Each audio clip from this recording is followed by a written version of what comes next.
which I like. Hi, I'm Kristen. It's good to meet you and put some faces with names shortly. But I'm the coordinator, so you probably have gotten, well, you're here, so you have gotten the email from me about, the welcome packet and everything like that. So you'll see lots of me, you'll see lots of Erica, you'll see lots of Rebecca as we go through. Today's a little bit different because normally Amber and Austin would be here with us as well, but they're sleeping. They're sleeping. They're actually just getting back from a family vacation. So yeah. So yeah, you got lucky with all of us now. So in a little bit, I'm going to kind of give you the lay of the land as far as what to expect from today. So just first things first, know that if you need to use the restroom, you need to eat, you need to stand up and stretch and take care of your body, please do. You don't have to wait for an invitation or wait for a break or anything like that. Just take care of you and your needs because we're here for a long time today. And today is very packed in terms of like, you're not going to get a formal break. You'll get little bits and pieces here and there, but like I said, at any point, if you need to take care of your body, please do. So today we'll kind of go over, this is really just a getting to know you kind of day and just getting to know the program. So what we'll do is we'll do some welcomes, intros, kind of go over what to expect over the next 12 weeks. And then we'll break you up into mentor groups and go over an activity called Qualities of a Yoga Teacher. I get to do the nuts and bolts with you of the, super boring stuff of, homework and contracts and all that good stuff. And then lovely Rebecca is going to lead you through your one and only chance to practice together as a group with the class. She'll lead the class that you're actually going to be learning to teach yourselves. And then fabulous Erica will be leading you through your very first posture clinic. So by the end of today, you will teach yoga. Okay. Then I almost saw a gasp there. Very scary, very exciting. Yeah, yeah. And when I say teaching yoga, you might teach one pose. One pose. That's it. Which is a lot. It's a lot. So yeah. Do you have anything? Well, I would like to know who's nervous to be here. Oh, cool, awesome. I feel a lot less alone. I always get nervous on these days too, just to be like up here with such wonderful people. And the song a few minutes ago that was playing, like, we can do hard things. I was like, that is just like the essence of what teacher training is about for me. And know that we are just all here to support you along the way, whether that's questions that you have today. And by the way, like, if you have a question, there's a good chance, like Kristen said, today is jam-packed, so that there's just a good chance with so much information to get across to you on the first day, that if you have that question, somebody else in here has it too. So you can kind of be the brave one and like speak up for the group and let us know like what's not making sense, what you need, anything to support you. You're going to be spending a lot of time here over the next 12 weeks. So please, like, make yourself at home as much as you can. And we'll talk about like taking care of the space, but within that, like Kristen said, like really taking care of yourself, being kind to yourself, and knowing that we're here, we're your cheerleaders. And I'm like, my voice is shaking right now. So I can't imagine how you actually, I do remember quite well how you might feel, how I felt on my first day. So yeah, we're just really excited to see you. Yeah. Yes, and I will tell you this every time you're with me. I don't like to just talk at you for a few hours. So I will look at you and try to pull information from you. So feel free to join in the conversation at any point. I also don't like calling on people that are on the quieter side because that's me. And I'm always like, please don't call on me, please. But you all have a space to have a voice here. And so feel free to speak up when you feel you need to, so long as it's with an understanding that we may redirect the conversation and things like that. So, yeah. Could I also just say, if there were any hesitancies this morning, walking into the room, God, I'm gonna be late or whatever it was, or did I go to the right studio? did I even make a right decision? Is this what I should be doing right now in my life? The answer, I just want to reassure you, the answer is yes. So everything aligned for you to be here on this special and honored and noble endeavor. And we're so thrilled that you're doing it with us. So everything, just to reassure you, you're all here at the right place at the right time. And eventually the other people of the Sangha will be. So this is the start of a very exciting, like nerves and excitement, they're the same thing. So just know if you're feeling nervous, it's because you really care. Yeah. Okay. Absolutely. Yeah, and just thank you so much for choosing to do this with us. We know that you have lots of choices in the city and you've put your faith and your trust, and you're investing a lot of time, a lot of energy, money, finances, all that good stuff. And so we recognize that, and we truly, truly honor and appreciate that. So thank you, thank you, thank you. It's gonna be a fun fall / winter. Yeah. At least you get to do this instead of just looking outside and being like, it's so dark all day. You'll be in a nice cozy warm place with each other. So any questions before we start to dive into any kind of icebreakers or anything like that? Any logistic questions? Okay. Oh, I was like, what's happening? It's very exciting. I know. Okay. So we'll do some introductions. We'll go around the room and kind of share some information, kind of get to know each other a little bit. I didn't think of any icebreakers. Do you have any fun icebreaker questions to ask these I fine folks? do, but it's been proven unpopular lately. The question is, if you were to like basically be in a time loop for the rest of your life and just be like doing the same thing over and over again, like what would you love to be doing for the rest of your life? Oh. That's a good question. Okay, we're gonna use that one. But also, we'll go around the room and please say your name, pronouns if you choose to offer those up, and then why are you here? What brought you here? Or what are your hopes and aspirations for this program? And then Erica's question. If you don't have an answer for Erica's question, just tell me your favorite flavor ice cream. Yeah, and we're gonna get real familiar with passing this around. So just so that you know, we don't have anyone on Zoom today that I know of. They don't have the link if they are, so, but we do record all of the sessions, so you'll get real comfortable or not. I'm still not comfortable with it, having the computer passed around so that everyone can see your lovely faces. It is kind of potato vision today for some reason, so it's very like scrambly. Who wants to go first? Did you? Yeah, all right, here, I'm gonna pass this around. Oh, grief. Standing up is hard. My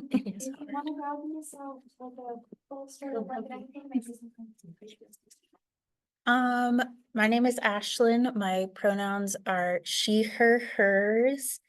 And I'm here because I thought about being a yoga instructor for a really long time. And choosing it made me so stressed out that one day I was like, you know what, universe, if I should, show me a deer. How about that? And then a deer looked me directly in the eyes and nodded its little head. So now I'm here. And if I had to be stuck in a time loop for the rest of my life, I would be snorkeling with sea turtles, I think. Also, my favorite ice cream is strawberry. So you get to choose which direction you pass it on to. My name's Bethia, and I really wanted to do yoga because I have done different things in my life. Most recently, I've been in the healthcare system and I decided I wanted something that gives me life and will stay with me for the rest of my life. I feel like moving your body, community, everything like that is so important. So I just recently left MRI and I was like, I want to do yoga like I've wanted to forever. And yeah, I'm just excited because it sticks with you. I don't know about the time loop thing, so I love cookie dough ice cream. Hello, everybody. My name is Alexis. I want to do yoga, or I decided to do the teacher training because I just love yoga and I've wanted to kind of build my knowledge around just the lifestyle of yoga. And I just think it would, even if I don't end up teaching, the goal is to inevitably teach, but I know that I'll come out a better person. So that's the main reason. And then for the time loop, I love fall. I I would be up in Michigan walking through fall foliage. What that word? On like a hike. There's like one of my favorite hikes is there along like a river, and I would just do that all the time. And my favorite ice cream is Neapolitan because you get all three flavors. I'm Gabriella. I first started thinking about doing yoga teacher training after graduating from massage school in 2009. And I've been a massage therapist ever since. And I'm really glad I didn't do it then because I was kind of a hot mess for a while. And but always kind of kept coming back to it. I knew that it was going to happen. And I'm in a period of my life now where I have tried all different kinds of avenues and learned a lot. And still doing massage, which is like my passion work. And also this last couple of years, it's been a lot of self work and exploring and education. And so yoga teacher training is just kind of, I'm coming back to it now, and it's the right time for me to engage in this, and I'm really excited about it. There's the self-growth aspect of it that I'm excited about, and also the movement aspect about it that I'm excited about. I can't picture myself sitting in front of a computer all the time. It's part of my job because I have a business, but I need to be moving and engaging with people in a unconventional way, is what really motivates me. So that's what I look forward to, and learning more about you all. And the time loop, all I can think of is like, I just want to spend all the time with my dog, whatever we're doing. And fish food by Ben and Jerry's is dangerous. Yeah. Are you guys Oh, we'll pass it. part of the?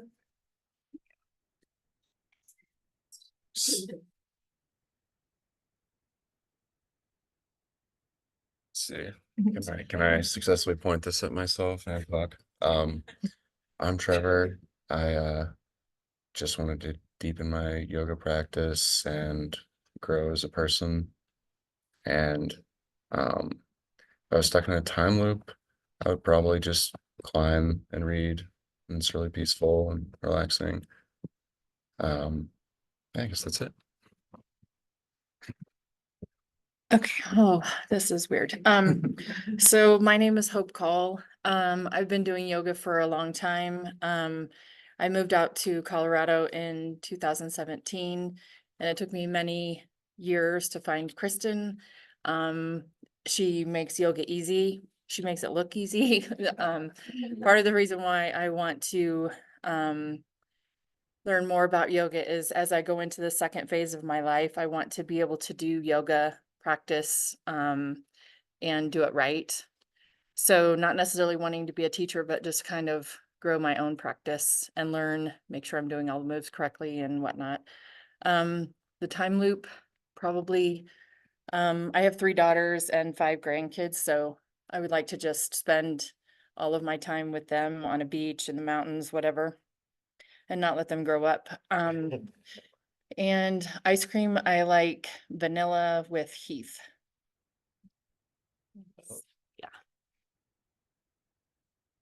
Hey. Hey, I'm Ben, and I love yoga. I really do. I've always been involved or interested in health and fitness, body work. And to be honest, growing up, I don't know, maybe just cultural bias or something, but yoga or just Middle Eastern in general. Uh, Maybe it was unconscious, but I had an aversion to it. So yoga was just something not on my radar. You know, it was of course popular and everything, but a couple of years ago, kind of got into it, and I was like, this is like the most accessible thing that gives me a whole type of body work that I can actually use. And, you know, with life experience, that means when you get older, but with life experience, you know, you just understand that conservation of energy is one of life's main things that helps us like give life or any other of the positive type of things that we can do. And I was like, wow, I did not know. So now I know, and that's why I'm here.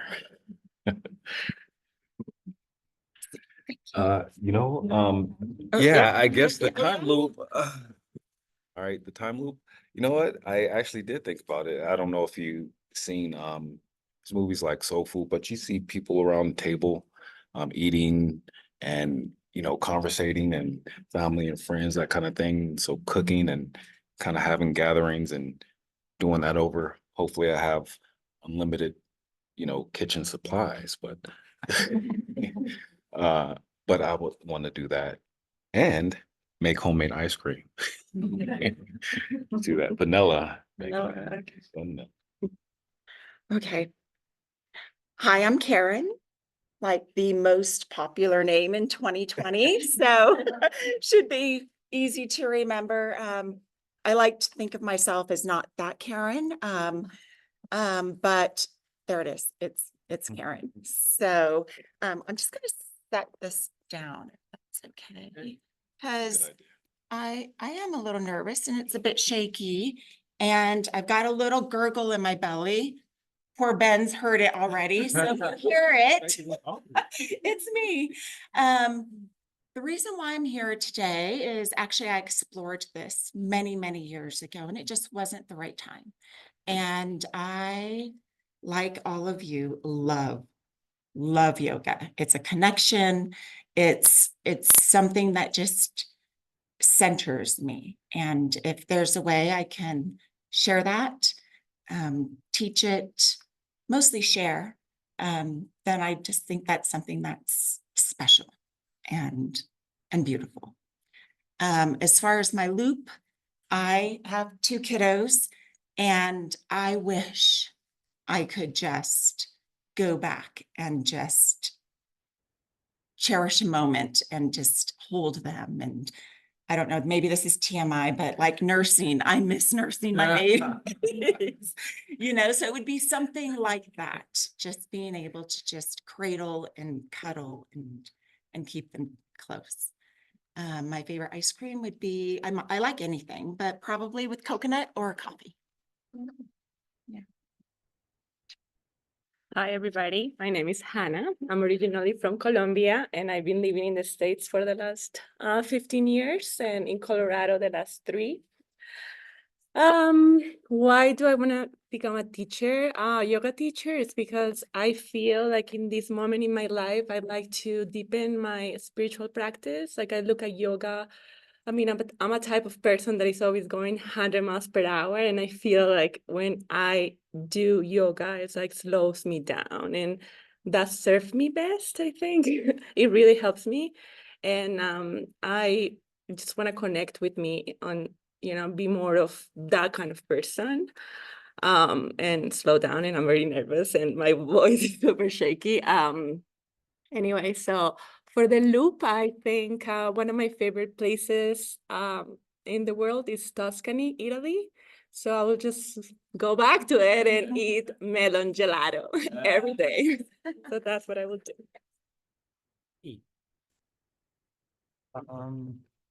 Hello, my name is Greg. I've been in Colorado all my life, down here for about 5 years. I take this course because I just want to be better at yoga. It's something I enjoy, and it's not something you can really learn from reading a book and YouTube videos. So this is it. Let's see, favorite ice cream, Baskin Robbins baseball nut, and I've tried them all. Time loop would be waking up with my cats.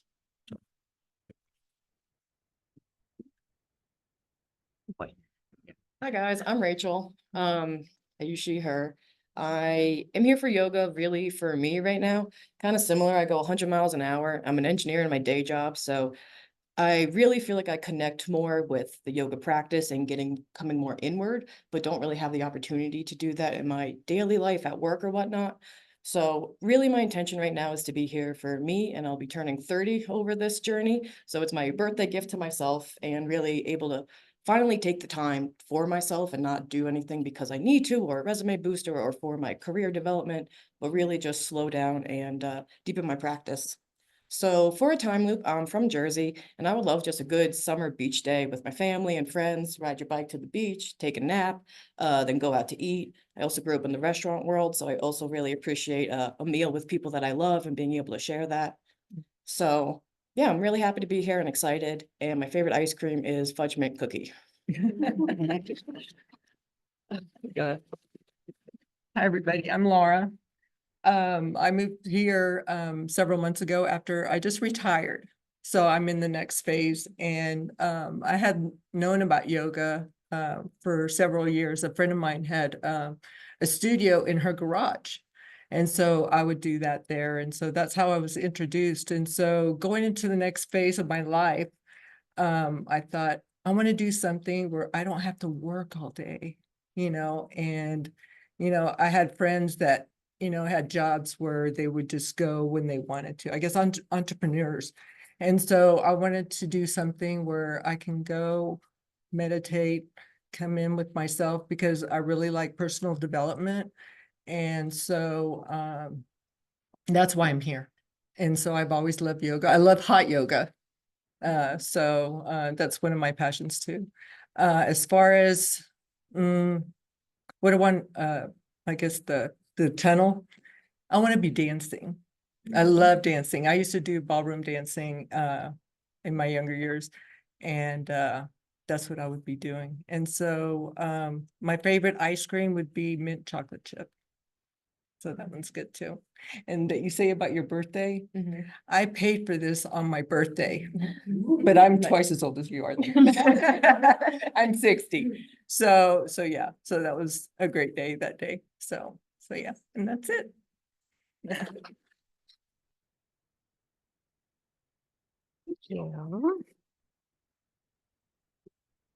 One of you? Sure, yeah, of course. Yeah, okay. I'm Rebecca, she, her, hers pronouns.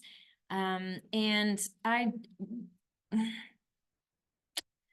don't know what to say about me. I am really honored to be here with you this morning and to see you throughout your journey on this. It's very exciting.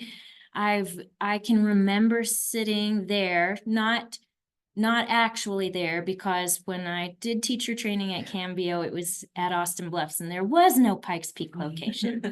But I remember the first day also. And so it's crazy where your life ends up. You never know. And I can't believe I'm here with you. My background is, I don't know why I always say this, but I will. because it ties into my Groundhog Day situation. My background is in theater and music and dance. That's what I did for a living, and still sometimes will dabble in.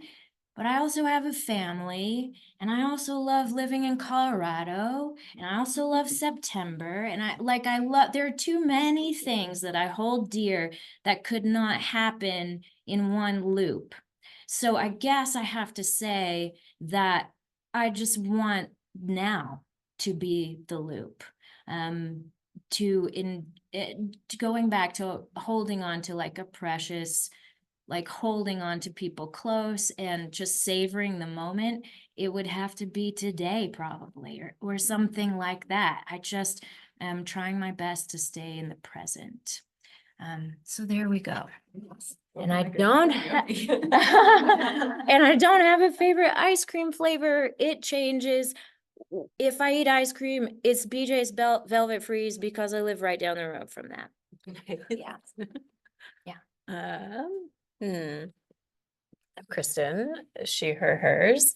And why am I here? Because I just don't leave. I put down roots and you're stuck with me. No, but in reality, teacher training, I always say this, yoga is the thing that I have done the longest, and have liked the longest. And what I mean by that is I am the kind of person that, kind of talking about background, like I was a massage therapist, I was a physical therapy assistant, I was going to school for exercise science, I was, believe it or not, taught an aerobics class. Yeah, yep. That personality does not fit. You know, so I have like all these collections of papers that say I can do a lot of different things, but the one that has kind of like changed my life and changed the trajectory of my life has been yoga. And so I get super excited that I get to sit here with all of you and just kind of shine the light on places for you that maybe you haven't looked in like a dusty corner in a while, and kind of help you get curious about what yoga can offer for you. And I love to just get to nerd out about yoga stuff. So it's like, I teach an hour-long class and I'm always like, I want to tell you more, but you want to move. Yeah. Okay. All right. Well, we'll move and maybe I'll tell you more. So it's just really cool to get to be here with you, and spend like that condensed time really digging in deep. Time loop, I'm kind of in the same boat. Like there's so many different like things. I'm like, oh, I love hanging out and working with the horses, and I love my dogs, and I love my kids, and I love my family. So yeah, if I could just bottle all of that and take all of those experiences over the course of many years and just stay with that feeling, right? And just always have that feeling of just love and connection. So yeah. Favorite ice cream, fish food, always will be. There's never a substitute. My husband's always like, let's get this. I'm like, no, you could get that, but I'm getting what I want. But it has to be non-dairy, otherwise I will die. All right, thank you. My name is Erica. I use they, them, and she, her pronouns, so you can use those interchangeably for me. I'm here. I can't believe that I'm here. I feel so lucky to get to be here. I really feel like teacher training saved my life. Little bit of background, I did not do yoga really before my teacher training. I did like a handful of classes over the course of several years, and I was miserable at my job and I was sick, and I was just gonna like quit my job, break up with my partner, move back home, and I'm gonna like, that yoga stuff looks cool. And it really was awesome. It was a good decision. So in the time it really saved me. And even now, 7 years later, it just continues to unfold and serve me just as much as it did on day one. And that really actually just grows exponentially as time goes on. So I get to relive it with you all, and it's so exciting. My time loop. I'm stuck between two things. It would either be chanting or spending time with my niece and nephew. If only I could get them to chant with me. Yeah. I don't like ice cream, but I use it a lot in analogies. I discover it's always ice cream. It's always ice cream. I don't like it though. Yeah. Okay, you know what I do like is, and I can't find any that are vegan, because I'm vegan, ice cream sandwiches with the cookie, with the chocolate chip cookie as the crust. Josh and John. Oh, okay, thank you. Mhm.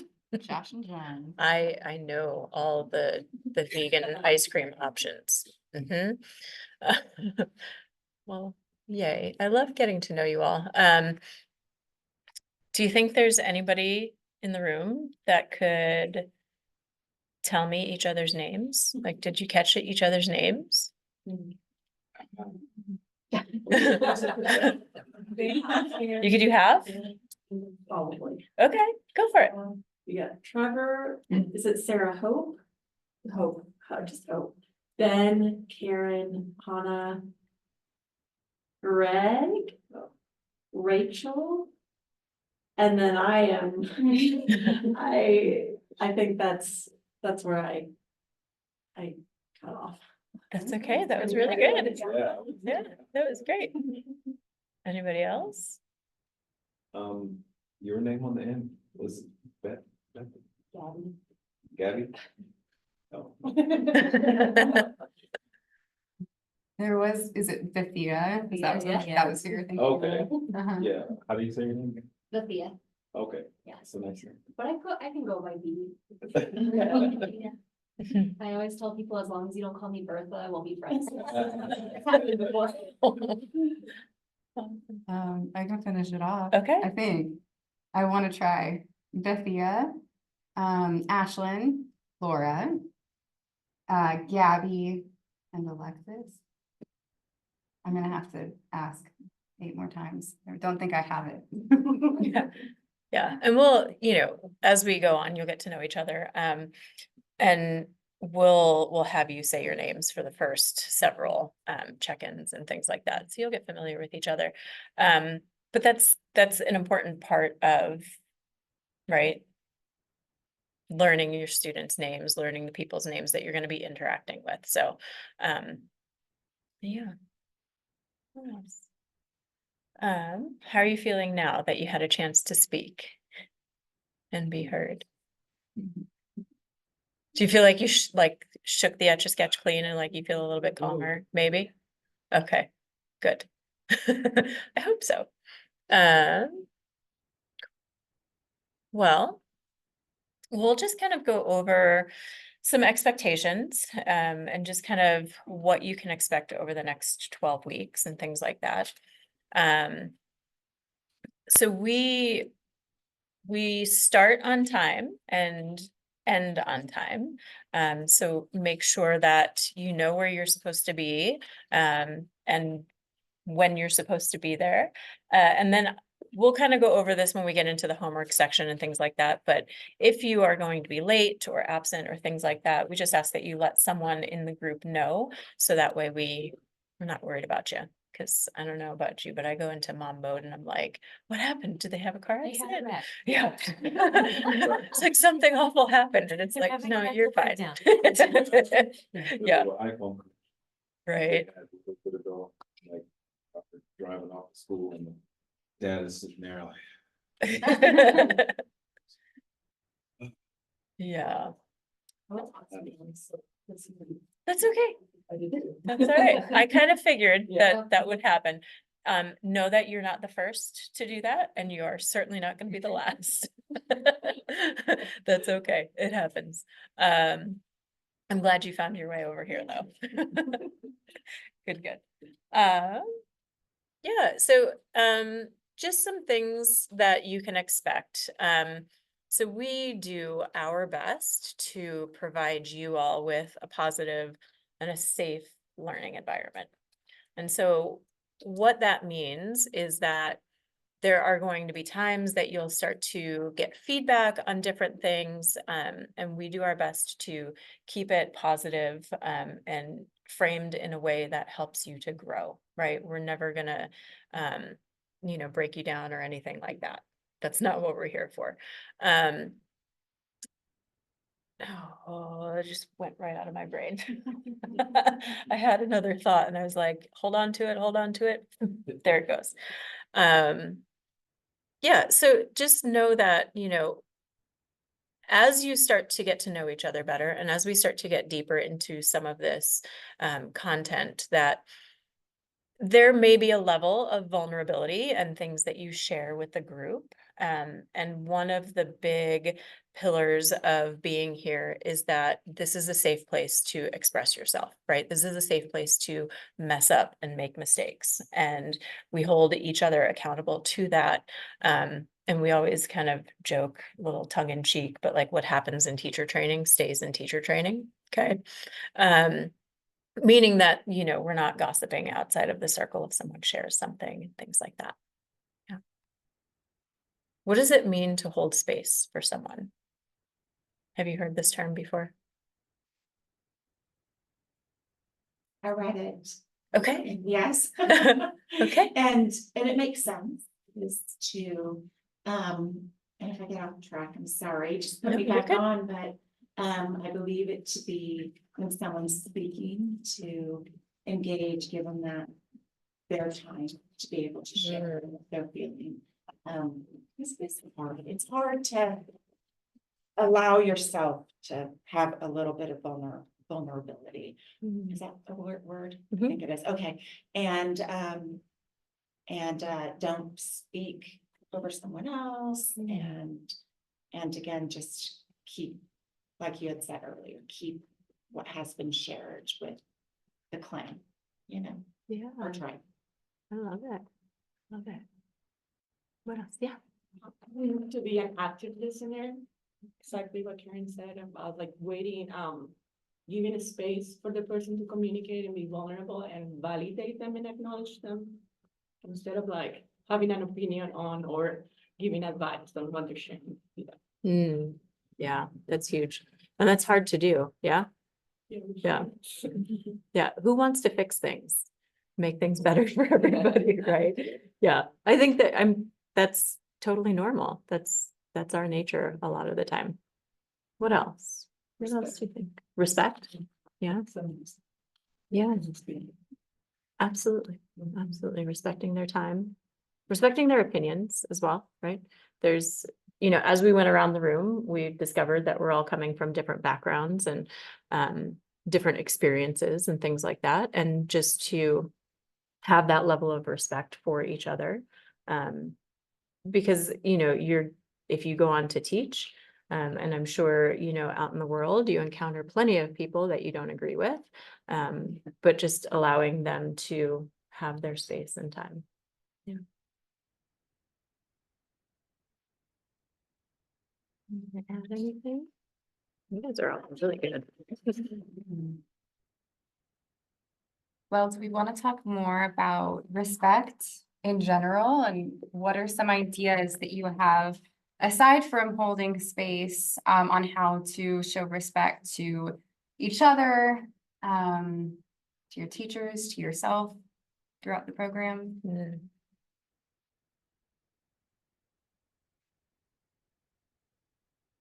I'd say be considerate of each other, but also kind of doing what we're asked and do the homework and be engaged with what we're learning and try to apply it more so instead of kind of taking it for granted.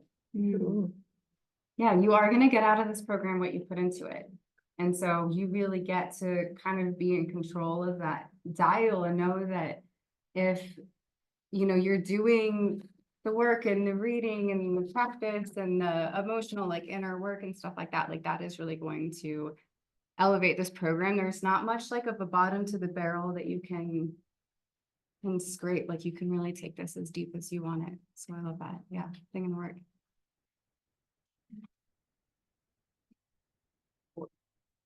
Supporting each other. Ooh. And listening, and being there if someone needs something. you're doing what you're. Yeah. Yeah, this is not a competitive space. This isn't, you know, one person rises above the other, right? I love that. You help lift each other, right? Whereas one person may be really skilled at one aspect of it, someone else may not. And so, you know, seeing someone struggling, offering to help. Yeah, it's super. Everybody's going to be background, that has like different perspectives. So, our perspectives, being able to honor people's perspective, not in relation just as it is. I would say meeting people where they are. Yeah. Yeah. I asked, there was a graduate, a teacher training graduate who ran into this morning in the hallway and I was like, oh, what advice do you have for them today? And she said exactly that. She's like, meet them where they are. And let them let yourself allow yourself to meet yourself where you are. Surely there's a better way of saying that. Yeah, but this like judgment and like Kristen said, like it's not competitive. Like we have a saying, all ships rise with the tide. Like for example, learning the Cambio sequence. And back when I did teacher training, it was 10 weeks long instead of 12. And by week 8, like it had just not clicked for me. Like I didn't get what I was doing. And I think it was week 8 and it just all of a sudden was like, oh, I get it. I get what this whole program has been about now. And just trusting that like it will come together for you at some point and it's not going to look like anybody else's journey in here. And then that's beautiful and that's special and that's valid and that you are just as worthy as everyone else and everyone else's journey as well. So yeah, meet yourself where you are. You didn't really realize this when you signed up. But but to piggyback on all ships rise with the tide, you're not just singularly about to walk a journey. You all truly walk it together. And and that's where the term Sangha comes in. Have you heard the term Sangha before? Sangha. You are now oh, wow, I see people writing down. It's very exciting. You are now this endeavor together, what you put in, just like Erica said, and Kristen, what you put in, you will get out of it. It depends on how much you want to put in, but you're not showing up simply for yourself. You also now have one another. And that's a huge honor and it's a huge responsibility. And Sangha is a group of people that you are walking a similar spiritual path with. So that's just a very special thing. And if you can take a moment to breathe that in, well, we will whenever we practice together in just a little bit. Yeah. That's all. Yeah. I just want to mention, like you were saying, it's not a competitive space. Just like our impulses to want to help or fix things or something like that. You know, I have a natural competitiveness and, you know, things that help me out is one of the understanding is, you know, I'm like my own best competitor. So when I compete or when that does arise in me, I want to compete with myself. What I'm competing with myself with is try and turn my attention maybe away away from outward competitiveness or towards somewhere towards my true self. But, you know, it just kind of helps me keep that check. I like to talk about competitiveness as well, and I think the fact that you brought that up is probably gonna be the most, like, the strongest impression. I mean, I know we still have how many, but that to me, because I was in corporate America for many, many years, and while I loved it and it was very good to me, there was always like that nagging feeling, like you're not in the right place, Karen. And, but I did it for so many years, and then I, you know, introduced yoga into my life. This fits.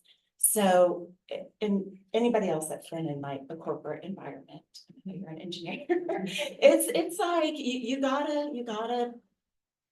you gotta just try and stay on, you know, on top of it. And I also think that's important, and I'm not competitive by nature. So I think when you said that, it was just like, okay, like, again, like another tick, I'm in the right place. Thank you. On the topic of competition, I'm the second sibling of 4. I have one older sister, a younger sister, and a youngest sibling. So when I was like late teens, probably like 16 to 19, I really taught myself how to be like, how to dial it back in a way that's comfortable for myself. So the worst winner or the worst loser would not lose, because I was the best loser.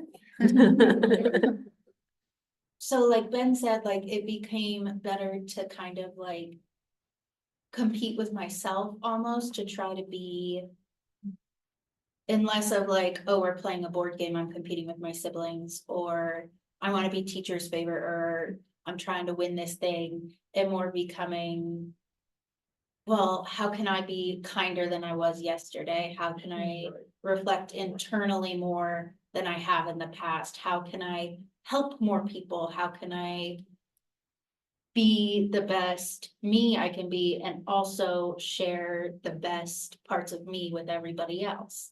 So it kind of, if you do want to be competitive, because that still lives deep in my heart, it kind of becomes easier to flip it and be like, well, yesterday I did this, this, and this that was kind, but today I could do so many more things, and kind of be in competition to see how much good you can do. Yeah.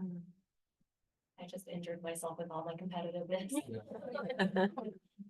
I injured myself in yoga once. I think like a little bit of a torn labrum or something, just really trying to push when I shouldn't have. So it's kind of one of those things of meeting yourself where you're at. Because I was an athlete growing up, and brothers, so just super competitive. So that's something where I had to dial it back, because that's what yoga was when I first started it in my early 20s. Was I can do this stretch. Look at me do this stretch even more. But yeah, that's the way I view competitiveness. It's like, it's kind of something that's died down for me. And my boyfriend has 0 competitive bones in his body, so that kind of helps too. He refuses to compete with me. But if anyone wants to play soccer, I miss it. Well, and there is this fine line between where like this meeting yourself where you're at and aiming to be your best self, like this fine line where those two meet. And so that might really, where that line has lived for you versus where it's might need to live for you for the next 12 weeks might shift a little bit. Because this is, like Kristen always says, like this is like taking on a part-time job for 12 weeks. And so it is going to take a lot of your energy, your resources, in all of the ways. And so really getting clean about what it means to show up as your best self and setting yourself up for success. So if there are habits in your life, whether that be what, you know, your sleep schedule looks like, or when you're going out with your friends, how late you're staying out, where you're spending your time, knowing that that might need to shift for a little while to help see you through this with as much success as you want there to be.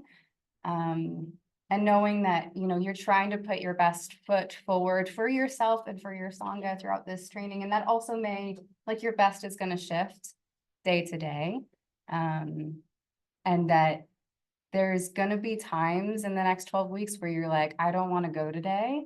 And really being discerning about that and knowing like you can show up and this is a place where it is okay to not be perfect, to make mistakes, to have an off day, but to be putting in the work behind the scenes so that you're still showing up in an elevated place where, you know, obviously we expect you to show up sober and not hungover, and obviously there are some things outside of your control with like sleep and stuff like that, but to just be trying to form a life outside of this that is going to help support you through those hard times so that you can make the most out of it, and that you can then, even as that 12 weeks goes by, like that line of where meeting yourself and where you are and being your best is even going to shift, and that's going to grow as well. So be on the lookout. Yeah. And I love that about support, right? So having the support outside of here is going to be super important as you start to kind of really get into the trenches with all of this. Who here has told someone that you're doing this? Right. Yeah. Somebody's got to know. Yeah. And it's interesting. We have had students come in that are like, I told no one that I'm doing this. And not that that's, you know, a negative or anything like that, but it's important to have support outside of this. Not just, you know, practice dummies, people that you can practice on and things like that, but just having that moral support for those days when you're like, I don't want to go. Just don't want to go, right? On those days, show up anyway. Because I am telling you, one of the things that happens even as teachers, and I know you two have run into this, there are days where I do not want to teach power yoga at all. And I will drag myself there kicking and screaming. And nope, I am not in the mood to teach. And I do it anyway. And I feel better. Because yoga works regardless if you are practicing or teaching. It works. That's me weekly. Every week I'm like, I'm not ready for this. And every week I am reminded of the power of group and of being in the same space as people who also want to be better. And yoga just works. Yoga works. Yoga, teaching yoga becomes a practice just as much as practicing yoga becomes a practice. And then I almost 99.9% of the time feel better. Yeah. And that is a skill that you need as a yoga teacher. Like if you do plan to go on to teach, or even if you don't plan to, but then you still do anyway. Yeah, it's like you can't just, I don't want to go today. Like that's a skill you have to, there are a lot of skills kind of like baked into this, like showing up when you're just like, well, but it's for a hike today, it's so pretty outside, or like that muscle of active listening, like there's just so many things baked into this, that like if you really lean into the program and kind of let yourself get like swept under that tide, like trust the process, that it's going to at times be uncomfortable. One of our teachers, Morgan here, says that discomfort is your greatest teacher. And so just trusting that process and knowing that it's going to take you far, because yeah, we have to just show up and teach, and then thank goodness we do. Yeah. And honestly, some of the best classes that I've taught are the ones that I'm like digging my heels in real hard. Like, I'm not going to go, I'm going to start making phone calls. That said, if you are genuinely sick, don't come. Please don't share germs. We have options that you can participate online if you are feeling well. But honestly though, I mean, if you are that ill, right, you're not going to get anything out of it, right? So just understand that, you know, we don't want you to push yourself to the brink of, you know, physical, emotional, and spiritual failure, right? Discomfort is okay, but, you know, also just I've got enough germs to deal with. Like, really? Did you just sneeze in my face? Thank you. Always. Always. It's always right there. Just like, can I drink hand sanitizer? How are you all feeling? Questions, thoughts about anything that we've talked about? This one. Makes you feel better. Discipline and have somewhat of consistent practice while I was working up towards that. I would feel really bad when I didn't want to go, not because I didn't want to go, I just felt bad because I just didn't want to go. And every time I went, despite that feeling, I always felt better. It's not just I always felt better, it was like more than I could ever imagine. And I think following my intuition with faith is a component that works with, because my intuition doesn't always, take me to places that I think I want to go or need to be. But it always takes me to the place I need to be. Faith, just have to know that it works and it will. And it always turns out better. Yeah, it works. It really does. My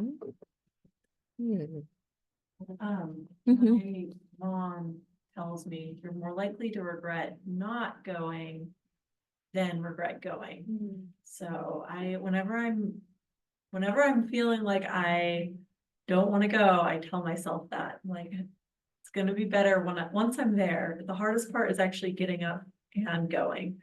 But once you're there, it's not as hard as it seems. Yeah. Erica kind of hinted toward this a little bit, but, if you are struggling, right? If you hit the wall and you get to the point where you're like, I can't do it. I'm overwhelmed. There's too much. Life is too overwhelming. And I can't do it. The very first time you feel that, even if it's just a little whisper in the back of your head, tell someone how you feel. Come to us, because a lot of times it's kind of like that same, like, you'll regret not going more than you regret going.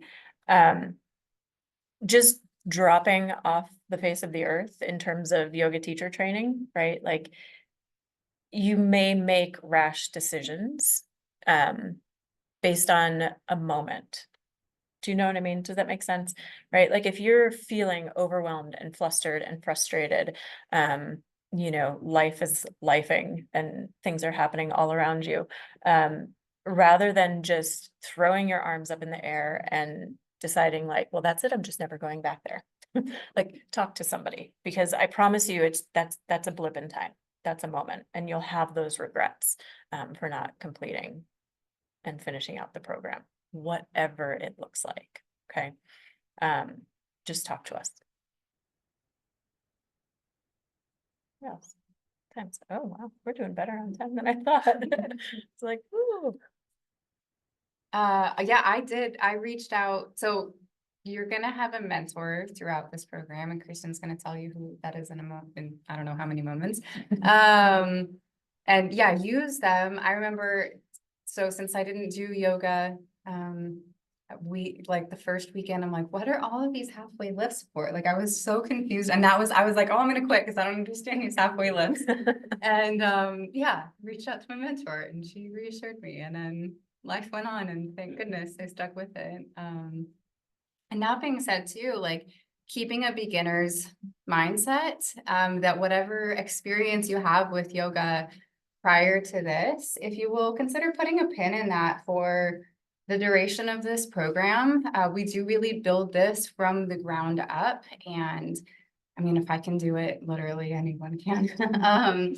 So know that all of that information and your experiences and everything, like that will always be there for you. But if, let it influence you more after the program, when you can kind of take that pin out and let everything meld back together and integrate in the ways of what you learned through this program, and your past experiences can really serve you there. But think about, you know, broadening your perspective on what you think things are, so that it doesn't limit you in terms of what you're going to get out of the content that we go through. Yeah. And know that what we present to you is only one way of doing things. Okay. So ask questions and don't take our word for anything, right? Go and investigate and understand that while we've been teaching yoga longer, it doesn't necessarily mean that we are like the experts on anything, right? We still are learning constantly. So, don't be afraid to ask questions. Ask us why something is, and do your own research too, and find out, you know, if something doesn't align with you and things like that. Take everything with a grain of salt, right? There's lots of different paths to the top of the mountain. Kind of along with beginner's mindset is we each have our own learning styles, right?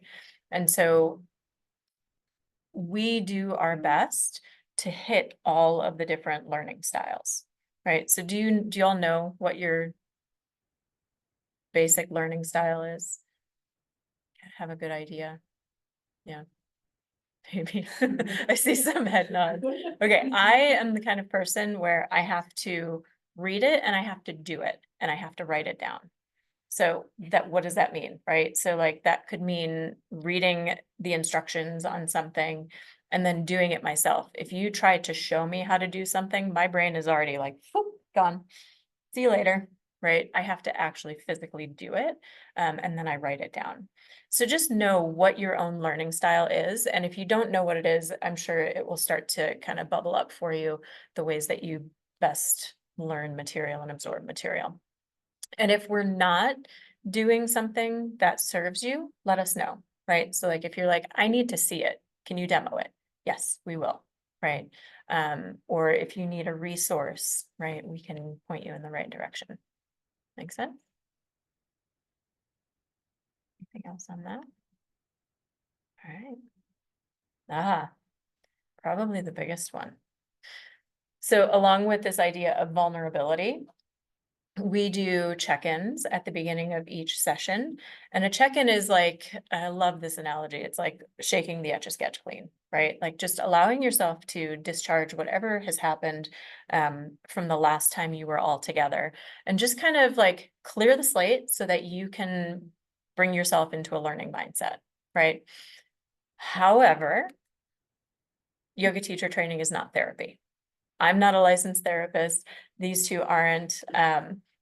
I don't know if any of you are, but we really need to stay within the scope of, you know, our practice and things like that. So know that we want to know what's happening with you. We want to have an understanding of where you are mentally, physically, spiritually, all that good stuff. But know that there's a fine line, right? That we don't want to just kind of take over the space with therapy. And I will tell you a lot of times, like if you ask me a question or you want further explanation on something that you're experiencing, I will 9 times out of 10 tell you, I don't know.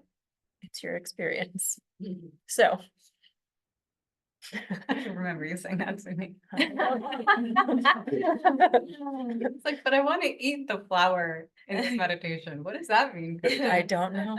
It is your meditation, my friend. I don't know.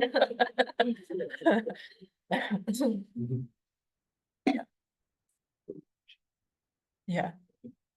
Yeah, the extended group got a whole bunch of that. We just had the extended group start and they were really fired up and asking me a lot of questions. I was like, I don't know. I just, you know, I don't know. So it's good to not know the answers. And you're not meant to have all the answers by the end of this 200-hour teacher training. You're not meant to have all the answers, right? it's meant to propel you forward, continuing to ask questions. You'll refine your questions. You'll get better at asking better questions. And that's really what yoga is, right? Like it's uncovering all kinds of stuff, but you've got to ask the right questions. And you got to be okay with not having the answers, because I'm not going to give them to you. I mean, I'll give you answers, but I can't tell you if you should eat the flower in your meditation. I don't know. Oh, goodness. Okay. How are we feeling? Do we need a little break before we shift gears? Yeah, a little bio break. Okay. Take about 5 minutes. Use the restroom, get up, stretch, whatever you need to do. I'm gonna pause this recording. And of course, I wore a shirt that is flesh colored, so that super.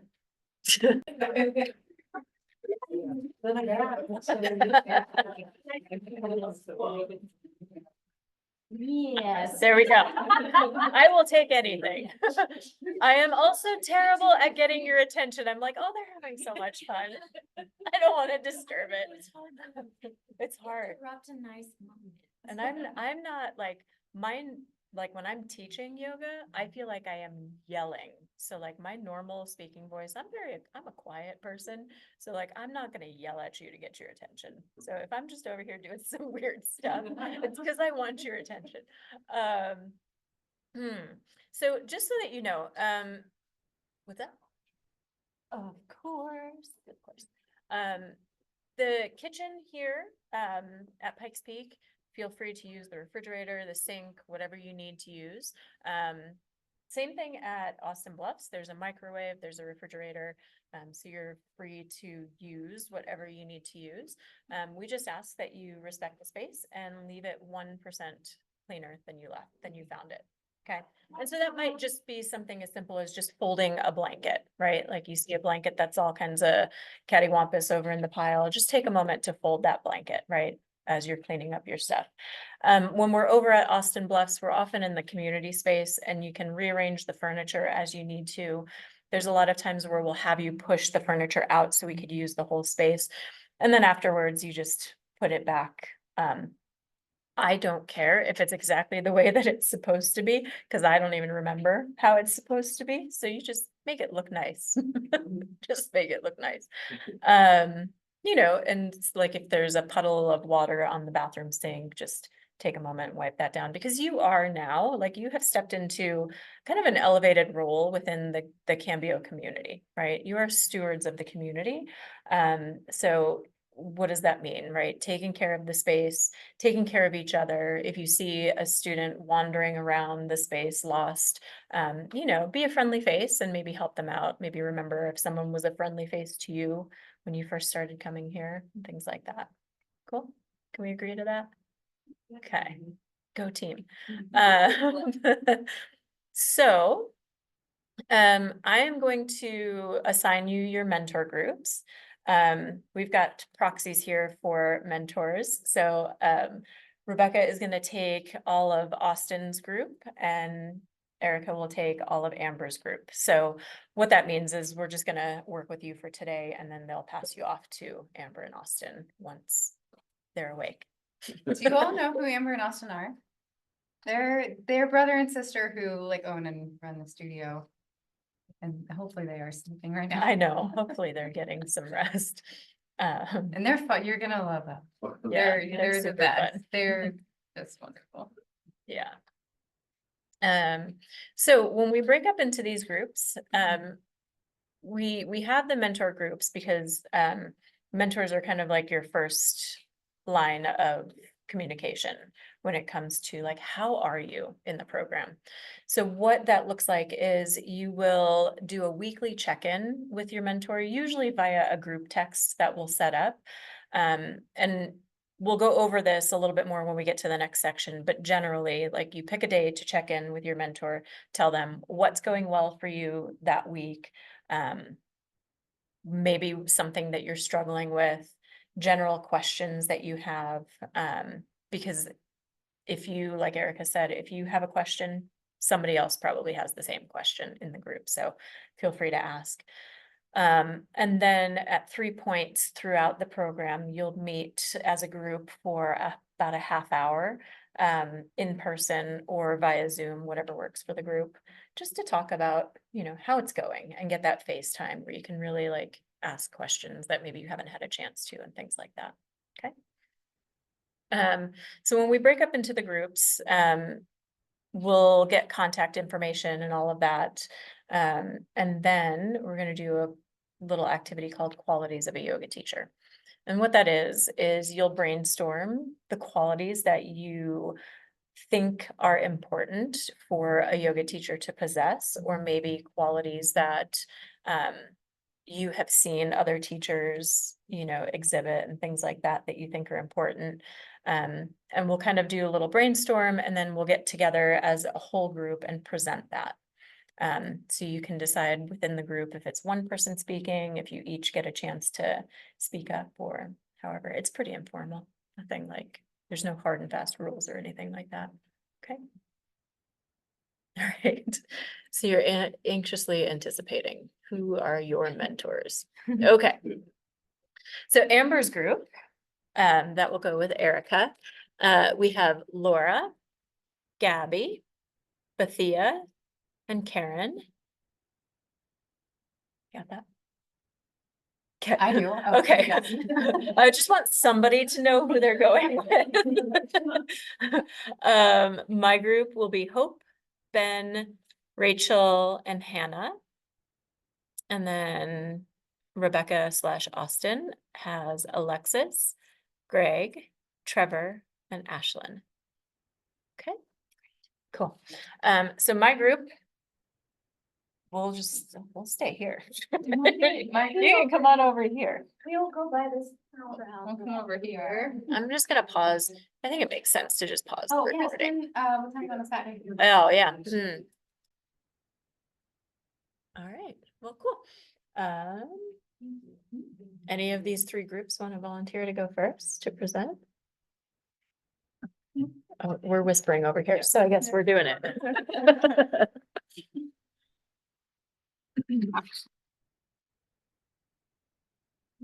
I'm sorry. Oh, that's cool. Okay, I'm trying to keep it far away so it's not so. Qualities of a yoga teacher? Yeah. Yeah, some of the qualities, the yoga teacher, that we came up was patience, empathy, being open, being prepared, being observation, being observant, being present, calming and reassuring, lightheartedness, and authentic. And the other one was meeting people where they are, whether it's physically, mentally, or whatever that particular day. Hopes. Cool. In the Las Vegas, yeah. we also discussed balance and rhythm and how that plays into a successful class. Nice. Good You job. know, You did it. You did it. All right. I saw a hand over here. Laura's ready. Some of the same qualities, we have the same qualities too, with empathy, learning everybody's name, friendly, approachable, with curiosity, helpful, being aware, sensing the room, and self-aware, honesty and self-control. Nice. Yeah. Tell me more about that curious. I'm curious about being curious. Well, we talked about curious on how people are feeling, sensing the room, making sure how everybody's week is going. Learning Yeah. about the people that are coming to the class. Yeah. Curiosity about what brings them there, Yeah.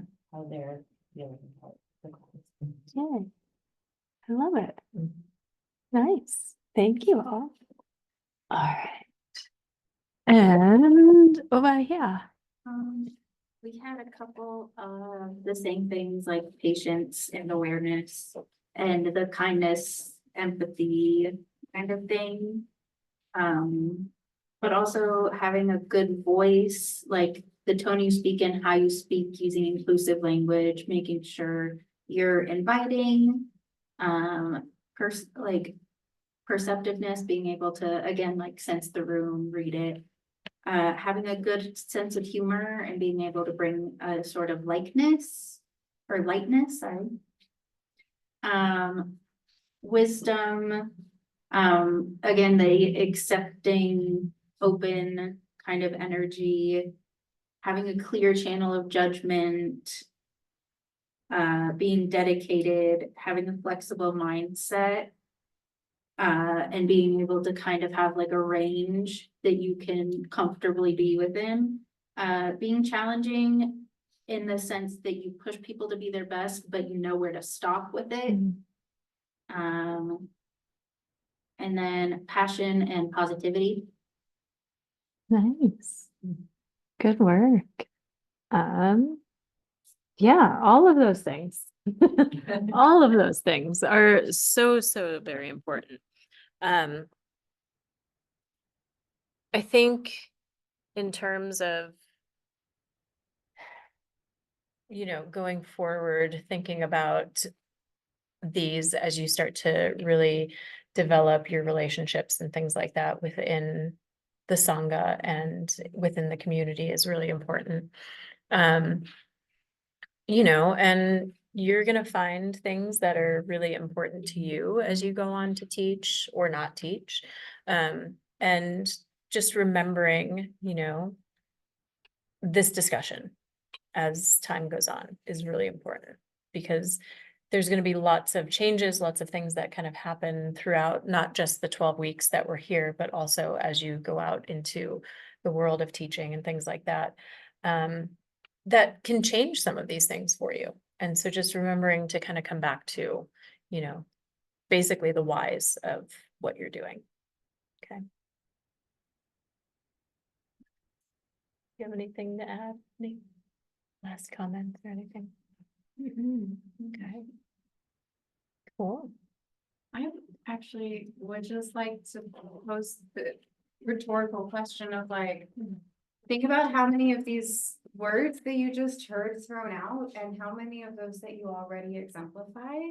And it might look different, like really stepping into being a teacher, but just trusting like you already have all of that within you, or else you wouldn't have even like brainstormed on those. And so just to give yourself a little like, oh, I can do this.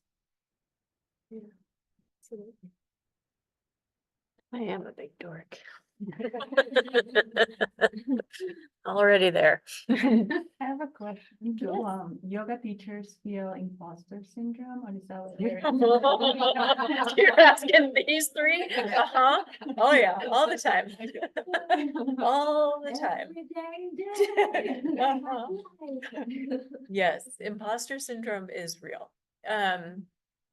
If I can give you all one bit of advice or encouragement, when that happens to you, because it will, it just will.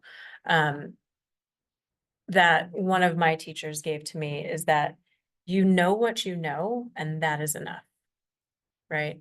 You don't have to be the most skilled yoga practitioner. You don't have to be the most read or learned yoga teacher, right? You know what you know, and that is enough. And so just keep that in the back of your mind, right? It's a lot of times for me anymore that will come up when I am pulled in a different direction, when I'm not present. And I think we talked about this in our group, is that those are the times that I feel like, what on earth am I doing here? Right? When I'm not present, when I'm not connected with my students, and I am off in my own little world. Right? So notice when you're feeling that come up for you, and pay attention to what's going on when that happens. And 9 times out of 10, it's because you're not present. Would you agree? Yeah. Yeah. You know.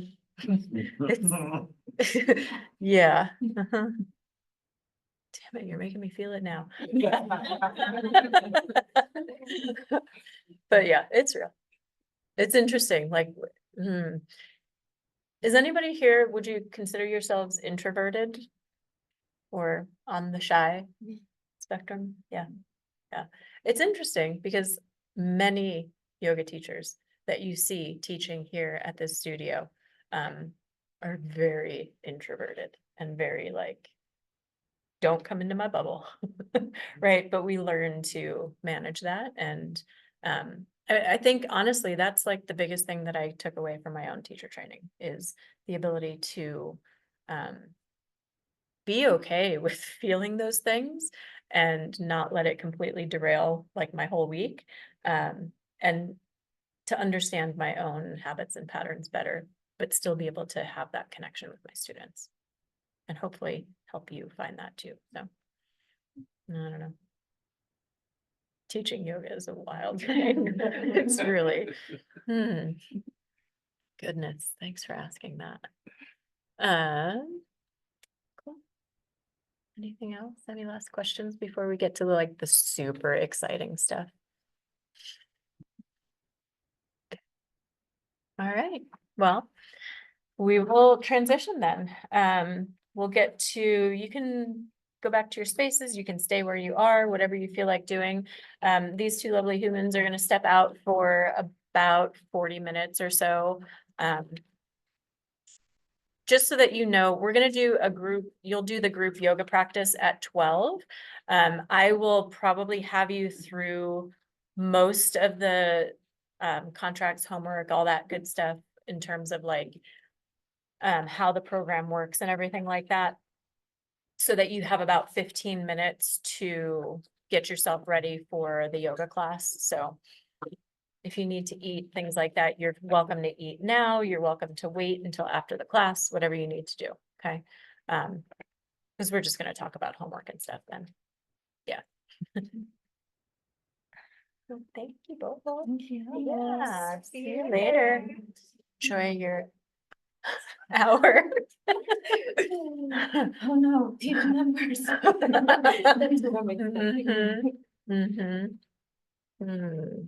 Okay. All right. Well, my lovely friends, if you, all of what I'm going to talk about is on Google Classroom. Don't feel like you have to follow along with it, but know that you also, again, I don't know your learning styles yet, so don't feel like you have to scramble to write everything down. Everything is in Classroom for you, but if you remember it better by writing it down, have at it, okay? Don't feel like you can't do what you need to do. Just bear with me while I open up my stuff. Was everyone able to get into Google Classroom okay? Okay, cool. Were you able to poke around in there and just kind of get a feel for the lay of the land and all that? Good. Okay. If you have not already sent me your contract and or payment plan, I would love for you to do that by Tuesday, by the first Tuesday evening that we have together. And if you need help with it or you have questions about it or anything like that, come talk to me and we can sort it out. No big deal. Okay, so Google Classroom is your home for all materials. Whether it's handouts, manual, pre-recorded stuff, all of the sessions that we are together in person for, we record. So even if you're here, right, there might be something that you miss or you want to kind of revisit. They'll be posted for you so that you can always revisit those and things like that, okay? I don't post those. Austin will usually post them and he's usually pretty good at getting them within 24 hours posted onto Classroom. But if you're ever like, hey, I really wanted to watch that thing and it's not there, just let me know. We'll get it up for you, okay? In Classroom, and you don't have to do this now, but in Classroom, under the section that says Welcome to Teacher Training, I did just release this morning a attendance and contact list sheet for you. I probably have to check it and just make sure that the permissions allow you to change it. But what I would love for you to do by the end of today is to fill out your contact information, just so that we all have it. And then we can, you know, if you're not in class and you haven't let me know that you're not going to be there, we can kind of send you a little message and just make sure everything is okay. Within that sheet also is a space for known absences. So if you know that you're not going to be here for a specific day or days, just jot down in that column any dates that you know you're going to be absent for. Even if you know that you're going to be on Zoom for them, right? Like maybe you're going to be out of town and you can't attend in person, you can still attend via Zoom. Just fill that out so that I know ahead of time, okay? Cool. And before I forget, I'm gonna make sure that we have the ability to share that for you. Because right now, you're only able to view.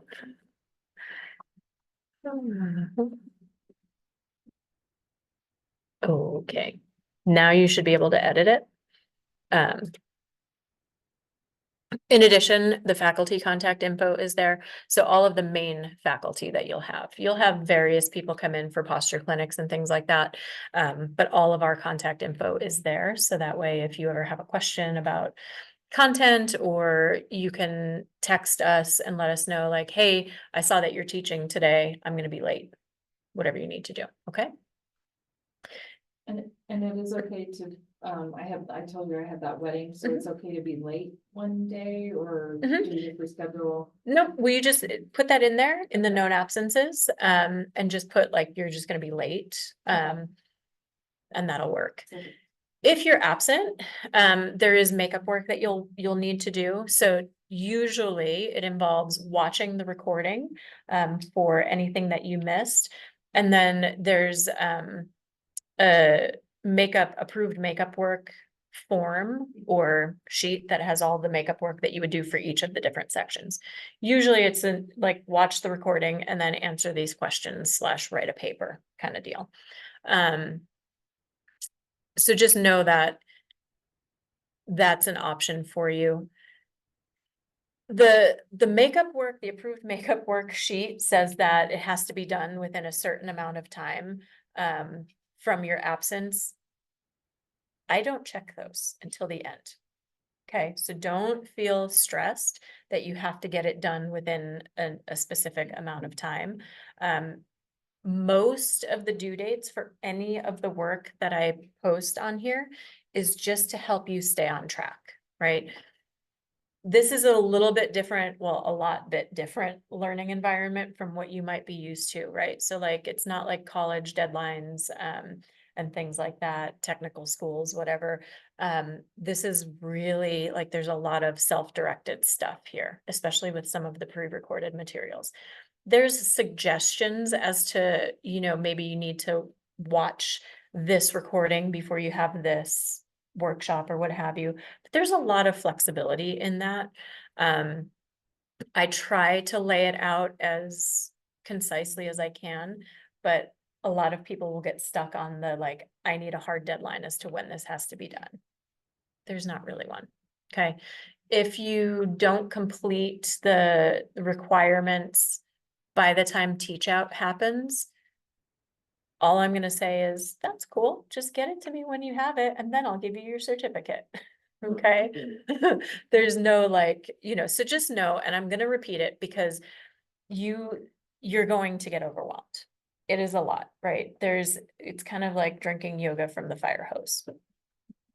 It is, right? 12-week intensive is called the intensive for a reason. And I don't say that to scare you or to give you pause or anything like that, because there is wiggle room. Okay. You have a week off for Thanksgiving. There are days built in that are called flex days. Those flex days are designed that the studio space is available to you. Highly, highly, highly encourage you to utilize that. Whether you coordinate the group getting together on your own to use the space, you can use it to watch videos together. You can use it to practice teach together, Or you could be like, I have had enough yoga for the week. I am going outside. That is also fine. Okay. I'm not going to monitor that, but I highly encourage you to use it if at all possible and if it will serve you. Okay. If you miss time, like I said, there's makeup work that you would need to do.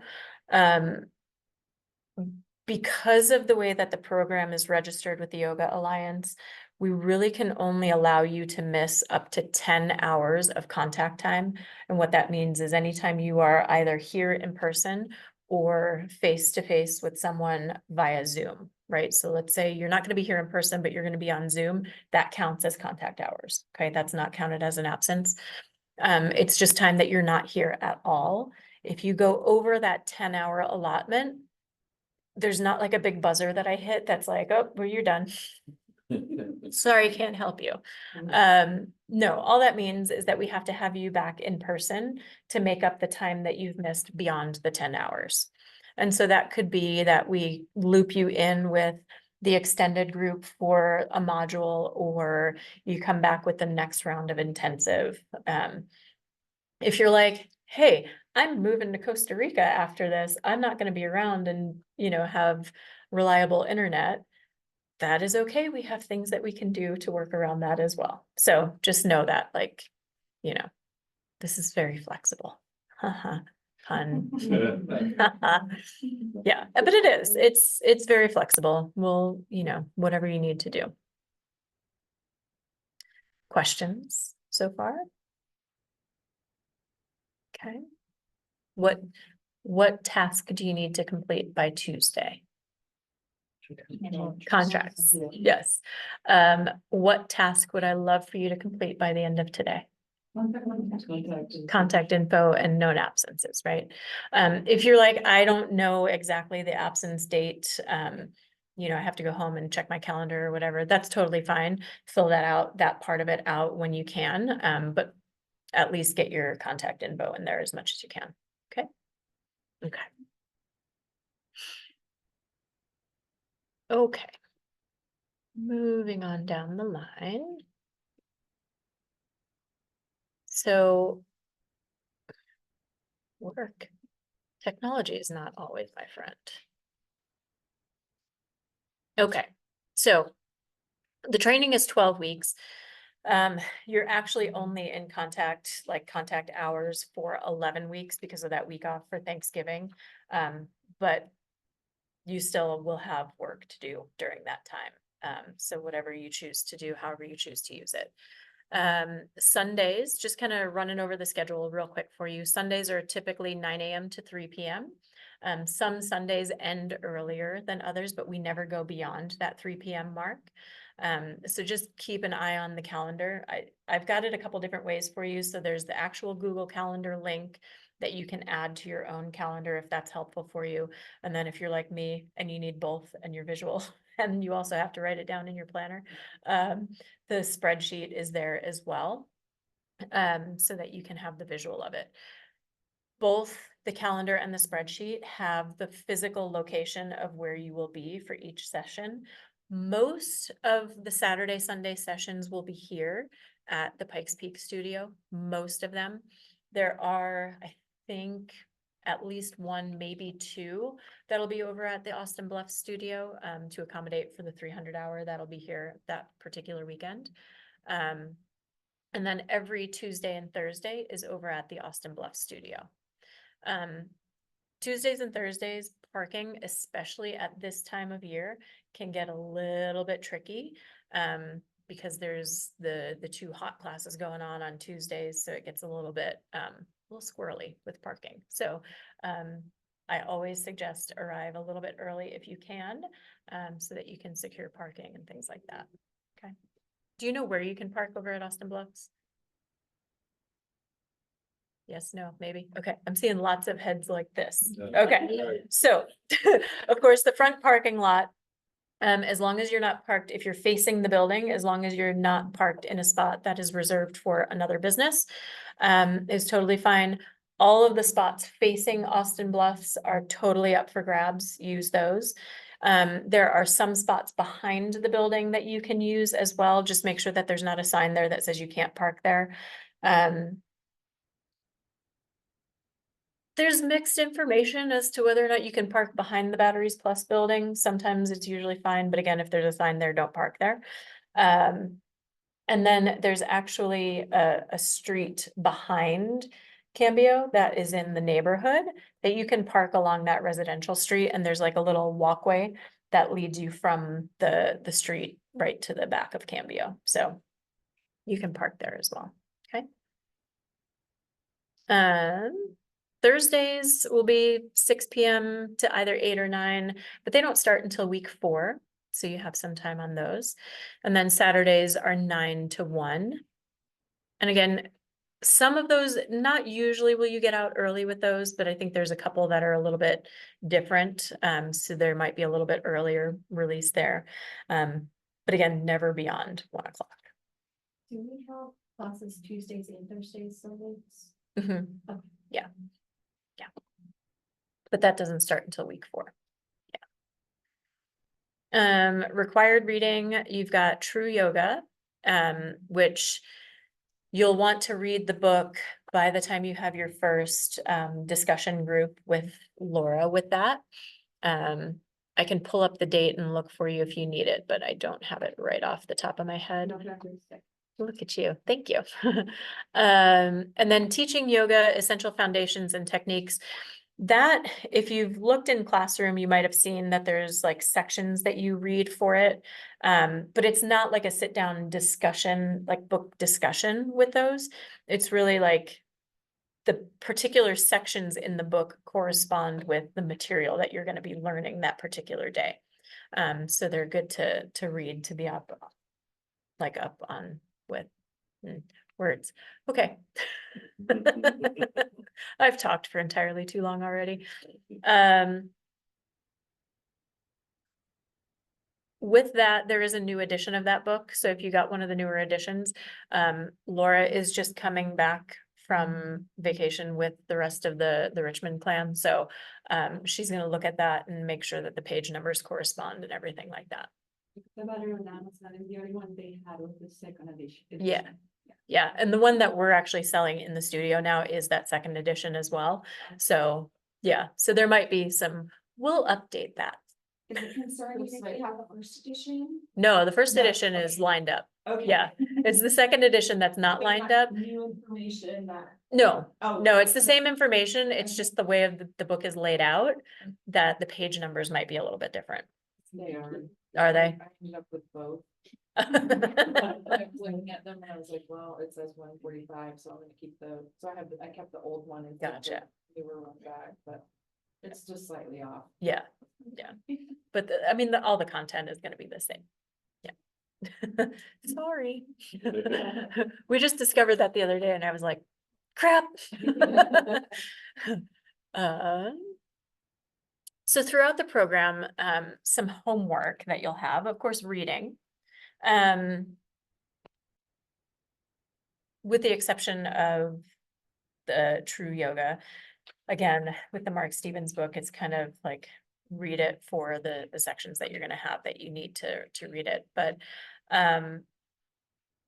weekly individual journaling, that is not something that I'm ever going to collect from you and be like, share a passage from your journal. That's not what that's for. Again, it's kind of like that idea of, yoga through the fire hose, essentially. There's going to be lots of moments that you're like, I need to come back to this. So if you have a journaling practice, this would probably be fairly easy for you. If you don't have a journaling practice, this is something that'll be new to you. Highly encourage you to do it, because even now, after being in my 12th year of teaching, I still will come back to that journal from my teacher training, my initial teacher training, and be like, what was I thinking back then?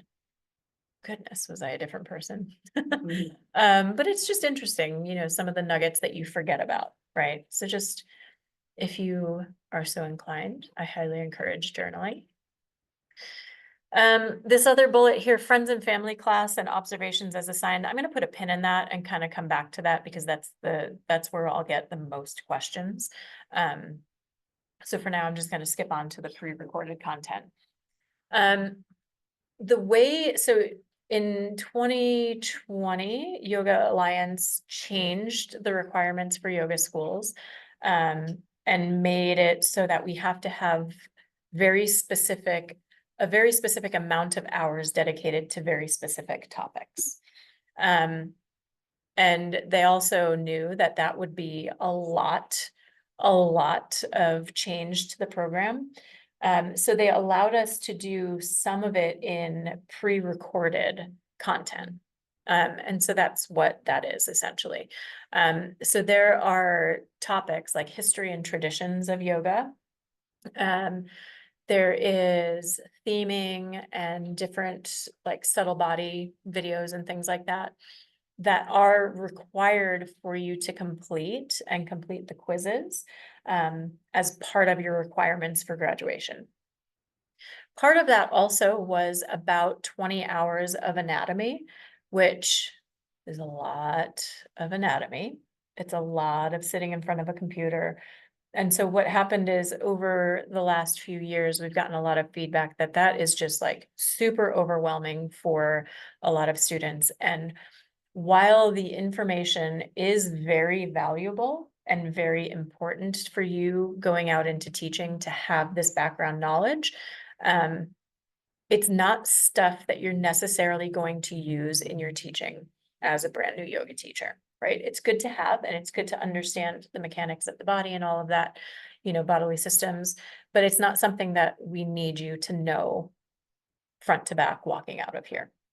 Because the pre-recorded anatomy sessions are a lot of like really background information.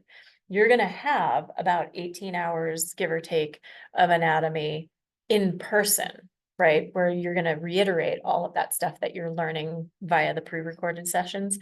So know that we want you to watch them, but they're not a requirement for graduation. So they're like low-hanging fruit in terms of what you should focus on over the next 12 weeks.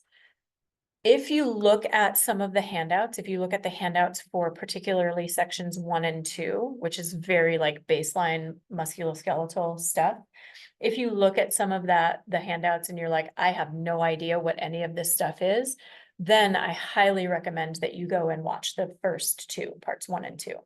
If you're like, you know, massage therapist and you're like, I know this, right? That is fine. We're not gonna like, you know, jump on you about watching it. But if you're like, I am a business person and I know nothing about anatomy, watch it. Okay. Have a bit of familiarity. Again, the anatomy videos though are not requirements for getting your certificate at the end. Okay. Okay. The rest of it is though. The rest of it is.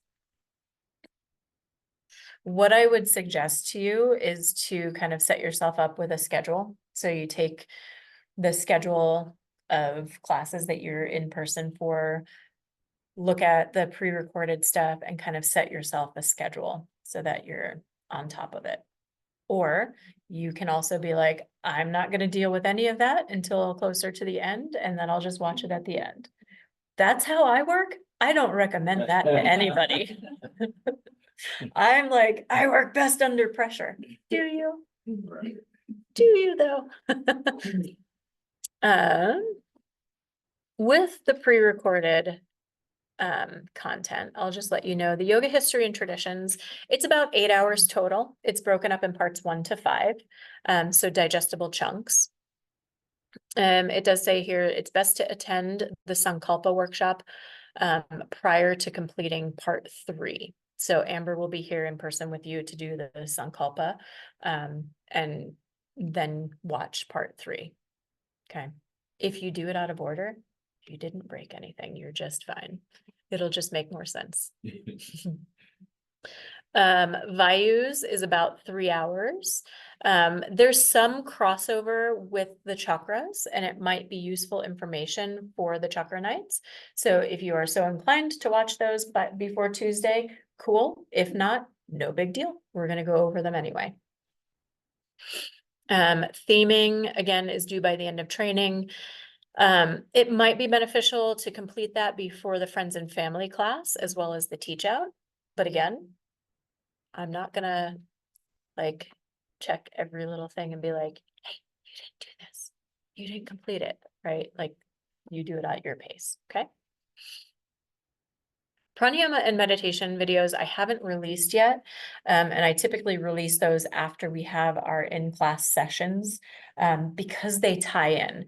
And I don't necessarily want you jumping in and doing those before I have a chance to talk with you about those things, because it won't make sense until we do that, okay? And all the other videos already.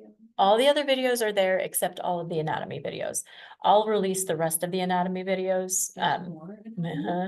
Yeah, there's like 20 hours of anatomy videos. Yeah.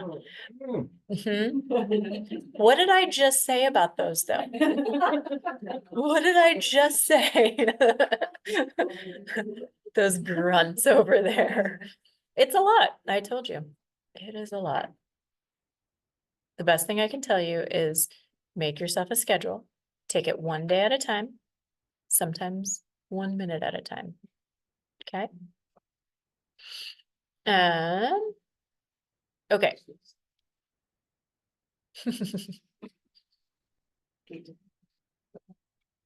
Okay, so I lost my page.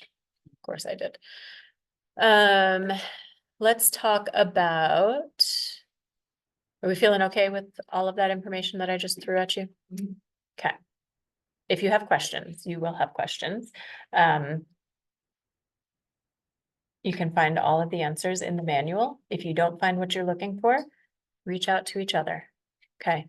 And if everybody is like, I have no idea, ask me. I can tell you. Okay. Class observations and in-class teaching. In-class teaching happens in the form of a friends and family class towards the end of teacher training. And I'm not going to spend a lot of time talking about that right now. We'll discuss that more in depth as we get a little bit closer, but it's exactly what it sounds like. You all get to invite your friends and family to a yoga class that you all will teach.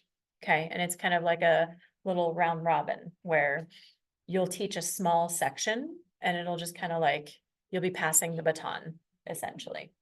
Okay. It's super, super beneficial because there are a lot of trainings that I've seen and that I've been in that don't prepare you to actually teach real life students. You're going to get real comfortable teaching each other. And that is very different than teaching someone that you're like, hello, I don't know who you are. And it's just a really great skill to have. Along with that, you miss a lot of what happens in a yoga class when you are in down dog. You miss a lot of what's going on. So you get to come and observe yoga teachers doing their thing and kind of see why we're cueing certain things. Watch us fumble around with the music, fall all over ourselves, and it's me. I'm the one. But yeah, it's just an observation where you come and you sit in the back with your notebook. We are absolutely fine with you having devices in teacher training sessions to use your manual and things like that. So if you have laptops, iPads, phones, whatever you need to use to access your materials. However, when you go to do your observations, none of that. Okay. I forgot to reiterate that one time, and I had a student come in with their laptop and, typing out their notes during class. And I was like, it'll be fine. Surely she will remember that it's Shavasana and close it. And then nope, tap, tap, tap, tap, tap. I was like, stop, stop. But the studio space is a device-free place for our students, and we want to honor and respect that. So bring your notebook and something to write with. Get yourself cozy, and you just write your notes about the class. There are observation forms on Google Classroom that I will release and assign to you very shortly. And it's 5 questions about what you observed during class. And so you just fill out the form and submit it. and then you're done. Okay. Write down as much as you want beyond what those 5 questions are. 5 questions are really like, what was the atmosphere? What was your interaction with the teacher? What's something that you took away from the class? You know, things like that. Super simple and straightforward. With that, observations, you'll have 4 observations to do in total. 2 of those observations need to be in a vinyasa style. So that's either a vinyasa flow or a power vinyasa, something that reiterates what it is that you're learning to teach. And it needs to be with lead teachers. Lead teachers are on that contact list and attendance form that you're going to be filling out. So it's myself. Amber doesn't really teach public classes, but every once in a while she'll sub a class. So if she's subbing and you want to observe something from her, you're welcome to. Well, you have to ask her. I don't know. Austin, Laura Lance, Erica, and of course, Rebecca, pretty much anybody that is on this faculty contact list, right? Because, you know, your schedules, you all have lives and responsibilities and things like that. So if you're needing an observation with a lead teacher and a lead teacher like myself or Austin, Erica, what have you, our classes just don't line up for your schedule, that's okay. You can, as long as it's a teacher training faculty member, you're fine. Okay.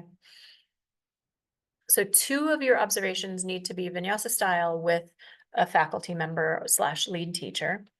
2 observations can be whatever you want to observe with parameters. Okay, so you can observe hot, you can observe beginners, you can observe, I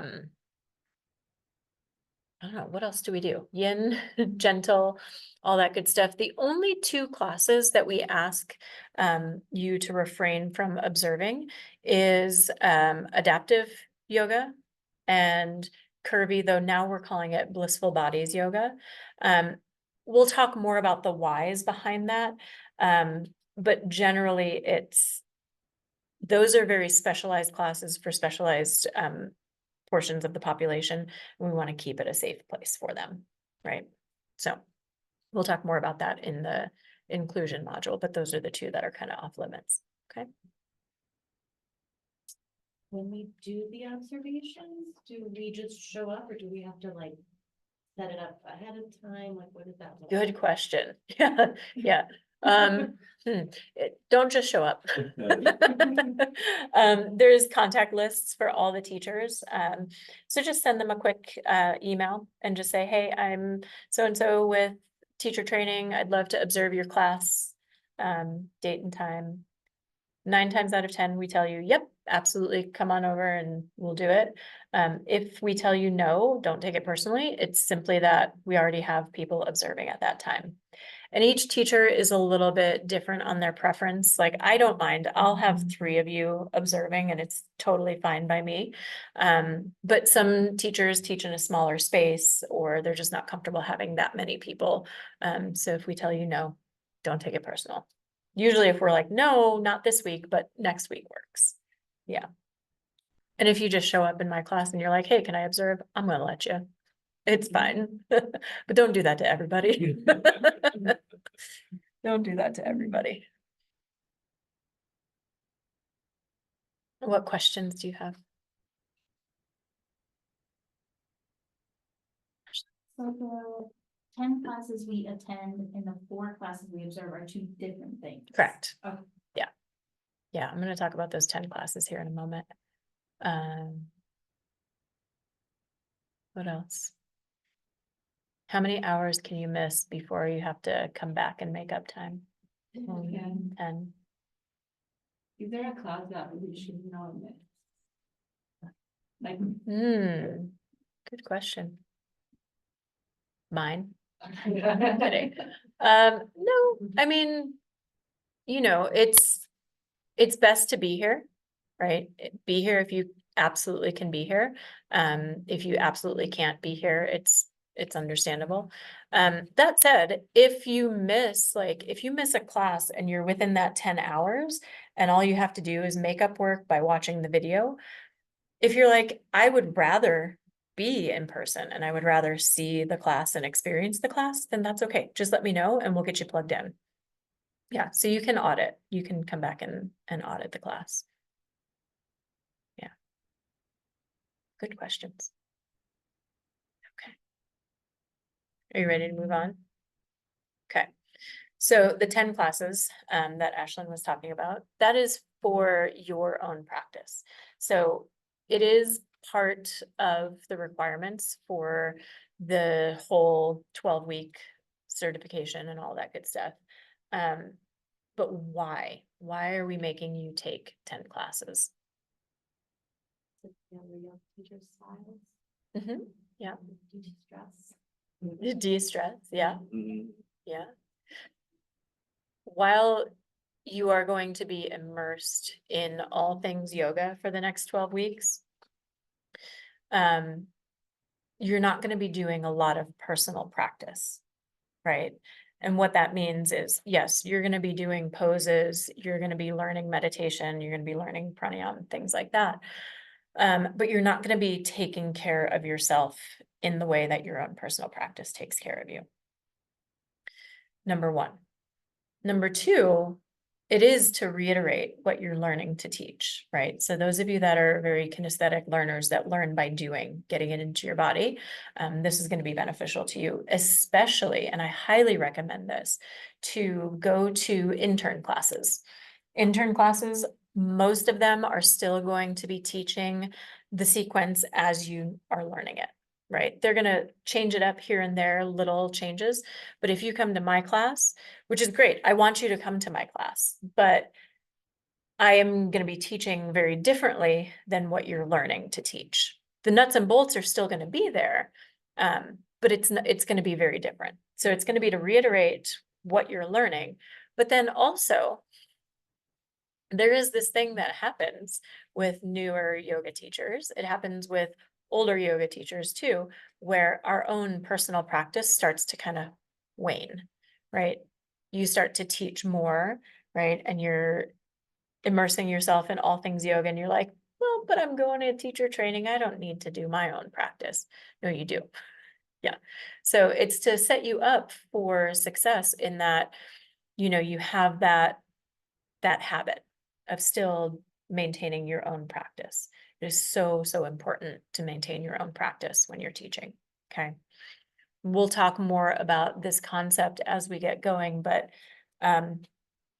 your practice from here on out starts to become about your students, right? Your practice is no longer for yourself. All right. It becomes for your students, right? Your teaching is what fuels you, right? Your teaching is for you. And what that means, do you have any inkling as to what that means? Your practice is no longer for yourself, it's for your student. Mm-hmm. Absolutely. Yeah, it's your responsibility, right?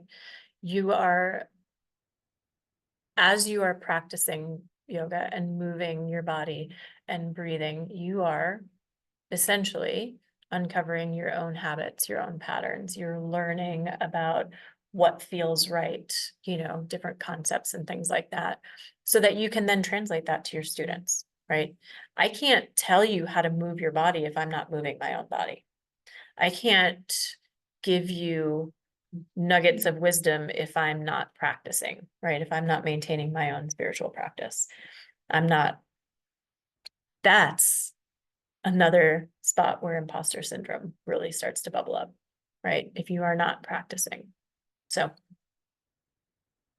don't forget your own practice. I just wanted to share my experience taking classes with intern. No, it's actually pretty good. It's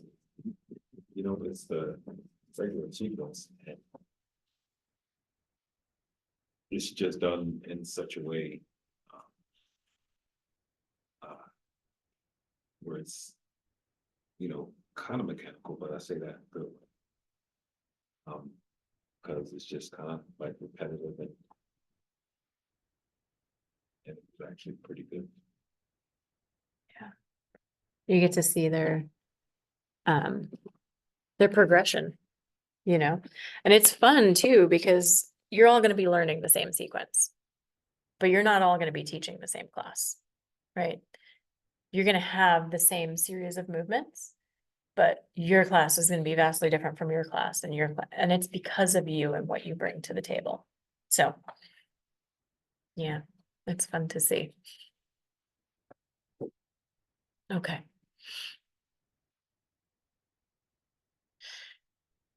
I'm just looking to make sure that I'm not forgetting everything here. So you've got your 4 observations.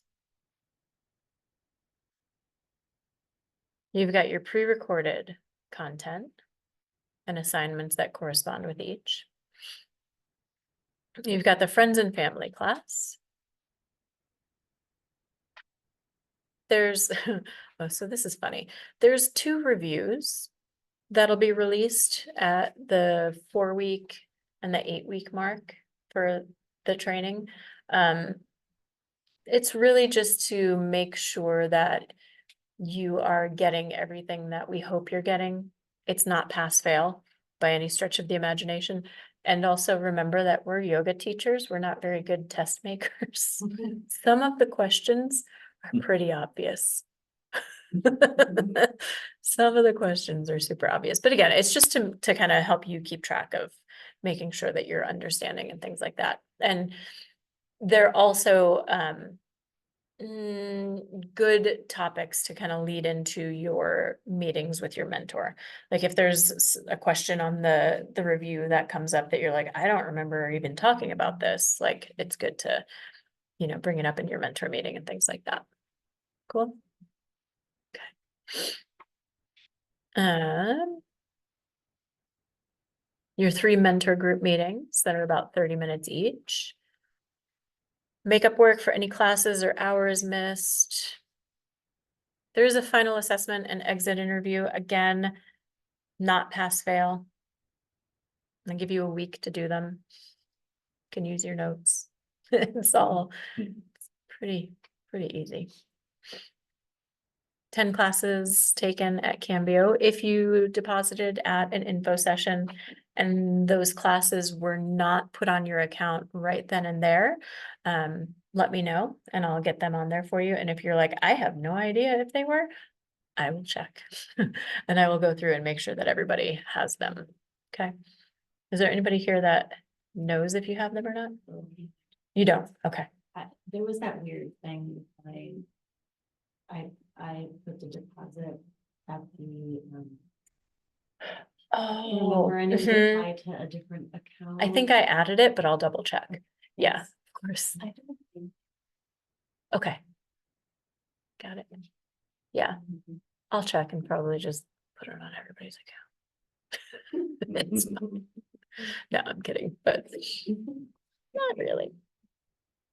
I mean, most of you attended an info session or had conversations with me for many years.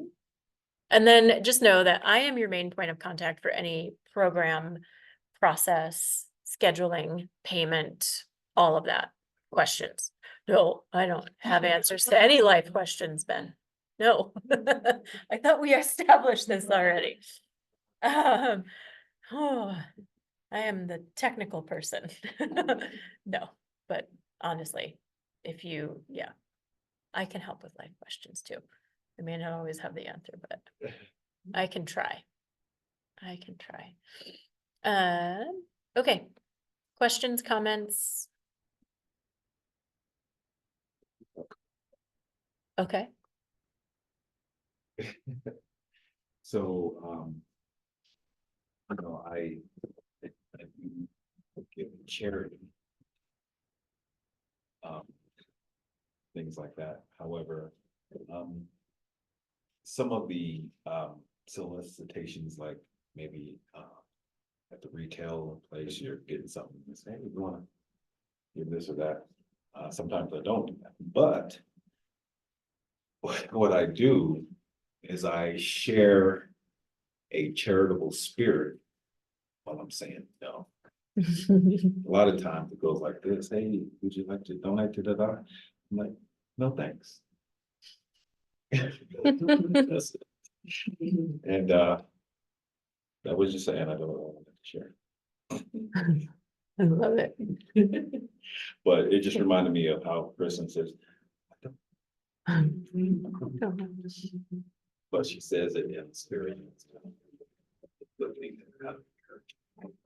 Yeah, yeah. I mean, I could, generally, if you come to me with questions like that, I'm gonna ask you more questions. I'd be like, Although my 8-year-old son is always asking me things, I'm like, sometimes you have to accept that I don't know is just the answer. Please, I don't know how that works. I'm not gonna find out. You go find out. Oh my goodness. Okay. Well, any updates to anything will always be posted in Classroom. Okay, so know that like if we're coming up on that time of year where there's like inclement weather and all that good stuff. So if there's ever like hey, the roads are really bad, we're switching to Zoom, it will all be posted on Classroom. Okay. Highly recommend as this Sangha, in the spirit of supporting each other, if you can use the stream on Classroom to communicate with each other. Other classes have kind of created group chats, and I don't know, someone even did like a Discord group. I know what the word is. I have no idea what that is. If you do, more power to you.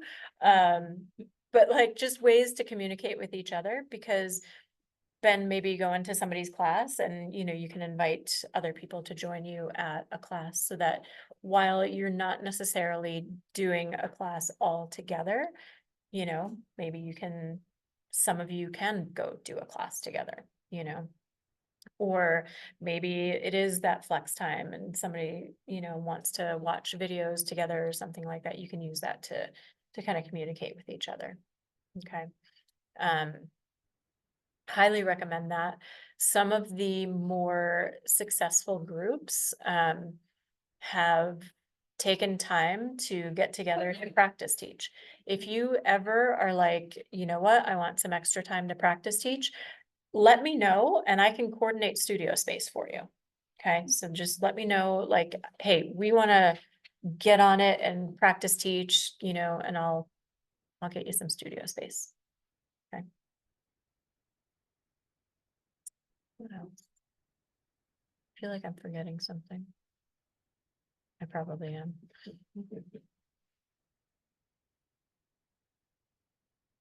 That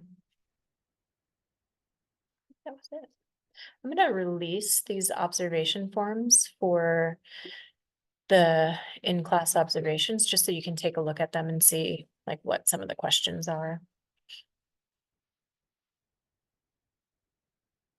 And again, the observations are going to have due dates, but it's only to help you stay on track and pace yourself with them.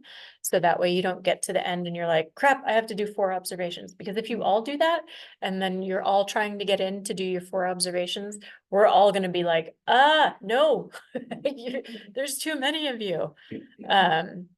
So know that the due date's there just to help you kind of stay on track, but I'm not checking them. I'm not going to be like, October 12th, I don't have your observations. What's going on? Right? Just know that it's flexible. Okay. So there's one. I'm going to go ahead and just continue uploading these. If you want to, that's really all that I have for you. If you have questions that you want answered, I'm happy to answer. If you, want to make payments or set up payment plans or hand me your contracts, I'm happy to take that from you.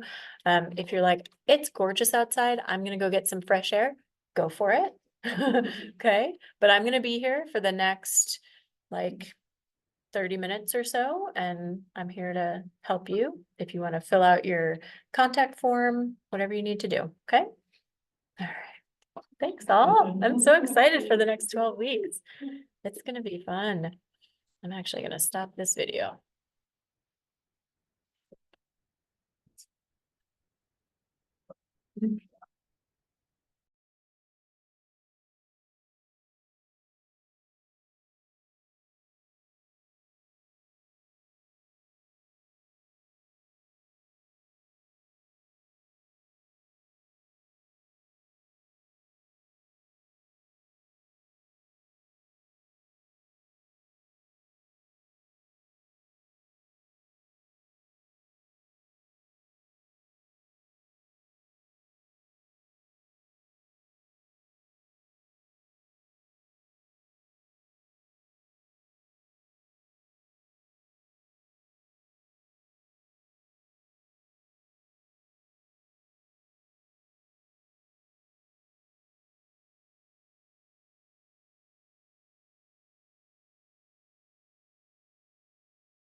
the classroom so that you can always like go back and reference things if you need, or use it for your makeup homework. So, but since you're all here, we're gonna worry about that less today.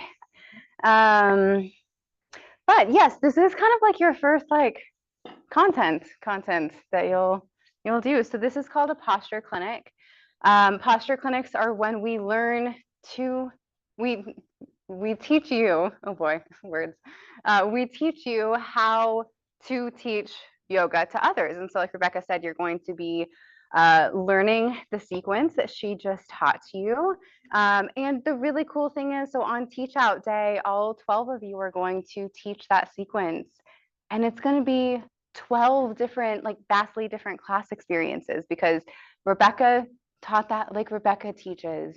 Laura's going to teach it like Laura teaches. You know, it's just like everybody's going to shine and sparkle in their own ways. So you'll have posture clinics each Saturday for the next 7 weeks, and they're 4 hours long. And today is 2 hours long, and is really mostly just going to be walking you through the process of how posture clinics work and give you a little bit of a taste of it. So if you open your manual to page 108, if you want to follow along. If you're a visual person, that's great. I forgot the whiteboard. If you don't want to be following along at this point, that's totally okay. So this is what it looks like. It is called the posture list with breath cues and transitions. I can never remember that much, so I always call it the posture list. And you will see it goes on for several pages. And this is the Cambio sequence that you are going to be learning how to teach, written out in order. You know, we've provided you with an electronic manual, and people always ask like, oh, do you want, like, should I print it or not? Totally up to you, of course. But if you want to only print one section, if I were going to recommend anything, it would be printing from page 108 on throughout the rest of the manual, just that whole last section, because this is, in my opinion, really easy, or it makes it a lot easier to have it on paper so that you can write down the notes that we make in posture clinics on these pages. You can use it to easily flip back and forth and stuff like that. So, so if you look at page 108, you're going to see 3 columns. The first column says the breath, which aside from the very first line is always going to say either inhale or exhale, because those are the only 2 options. We can only go in or out. In the middle column, you're going to see the name of the pose. And then on the far column, you're going to see how long we're holding the pose for over here. How many people, when we just did practice right now, were like, I don't know this pose. Yeah, oh, cool, awesome. Yeah, you're gonna learn them and it's gonna be great. So that's just kind of like the layout of how these next few pages work. You'll also see this header that says integration. And then halfway down the page, you'll see sun salutation A. And if you keep going, those keep going. There are 7 or 8 different series within the overarching Cambio sequence.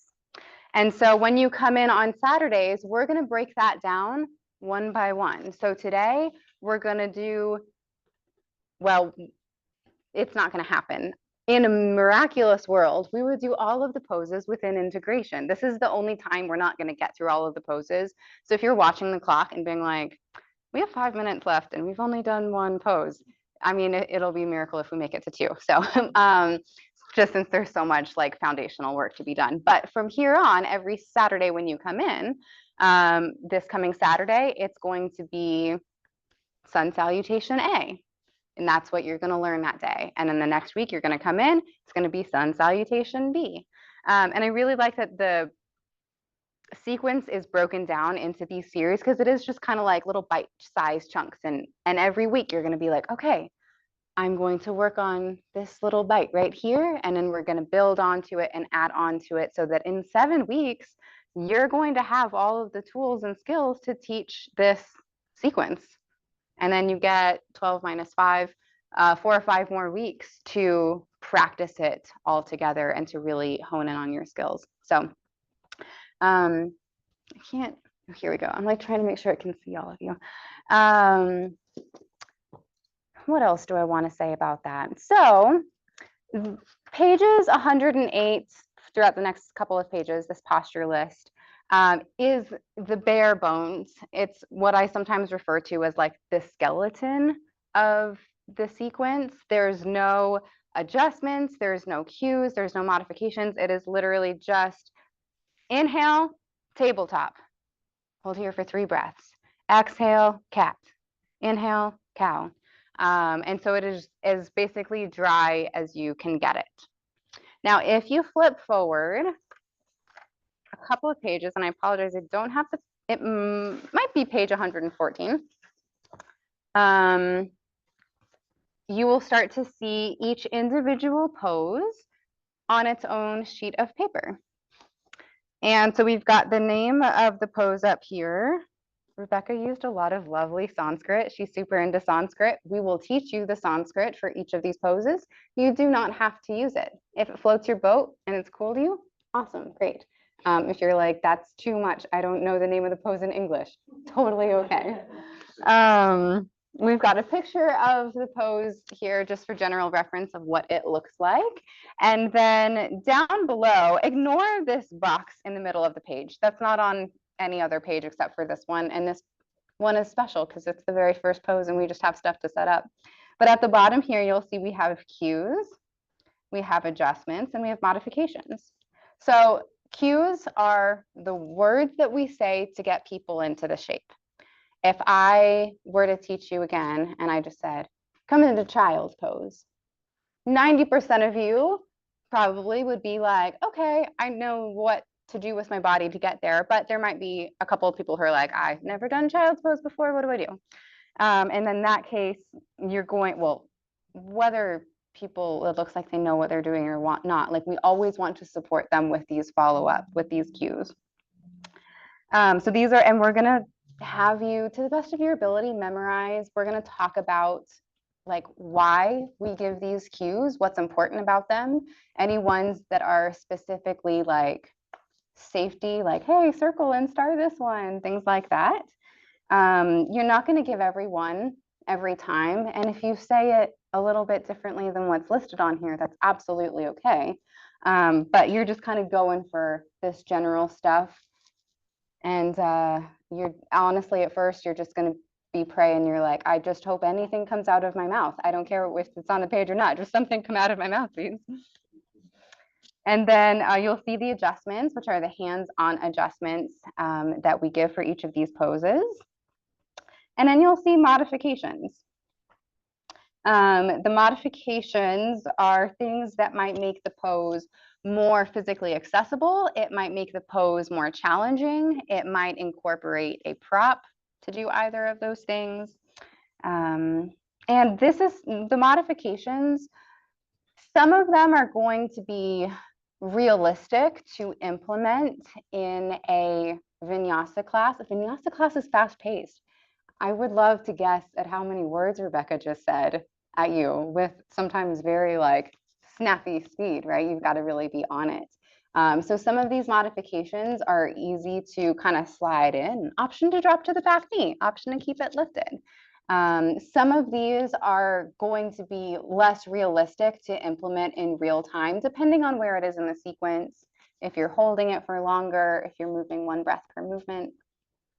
But we want you to know them, A, for your own practice, and also for you know, the students who might come up to you after class, or your neighbor. When your neighbor's here, you're taking yoga teacher training, they're gonna be like, so I have this thing with my hamstring, or, you know, this pose is so weird. And you might be like, oh, you know, well, have you ever thought about using a blanket here? Like, does that feel better for you? And so just kind of like fun ways to play around with the poses, because we are very adamant that the asanas are what these poses are called. Let's say that together. Asana.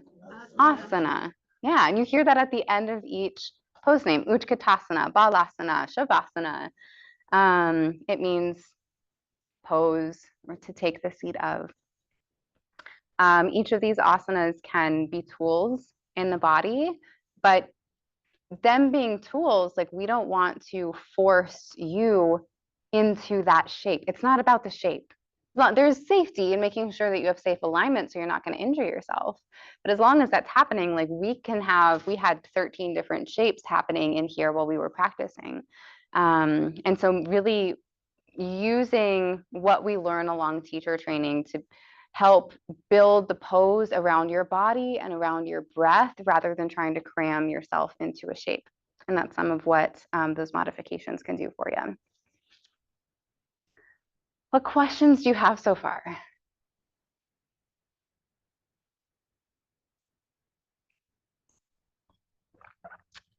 Okay.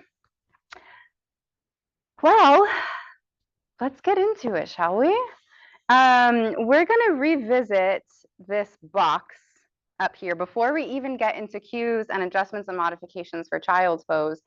And this box is basically like setting us up for class, right? Because if I were teaching, I'm not going to be like child's pose, right? So what do the teachers do? They walk in. What happens next? Hi, yeah, you greet them. Especially since COVID, you can be practicing yoga with anybody in the world practically online. So the fact that there are people here in your class taking yoga from you is just absolutely, I mean, the reverence that we want to approach that with, right?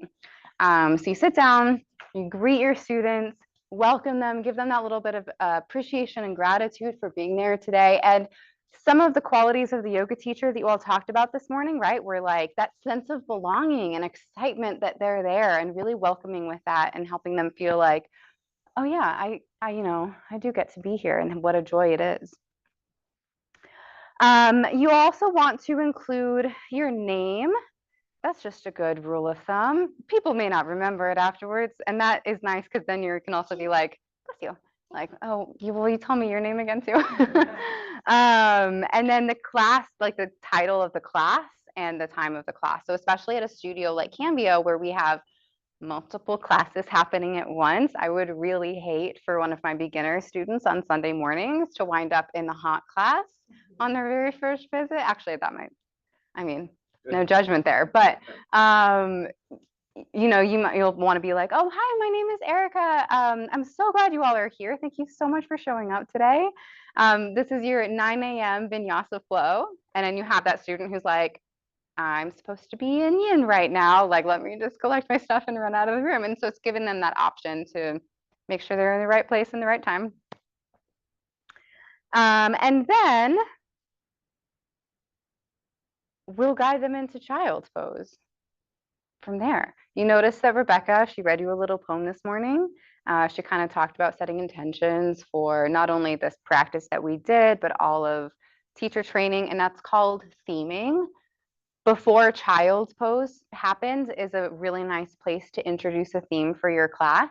You have a wonderful video with Austin about that. So whenever you want to, that one's up to you to watch on your own time. But you'll definitely want to before the end because it, you know, graduation day, you're going to be like, oh, here's my theme.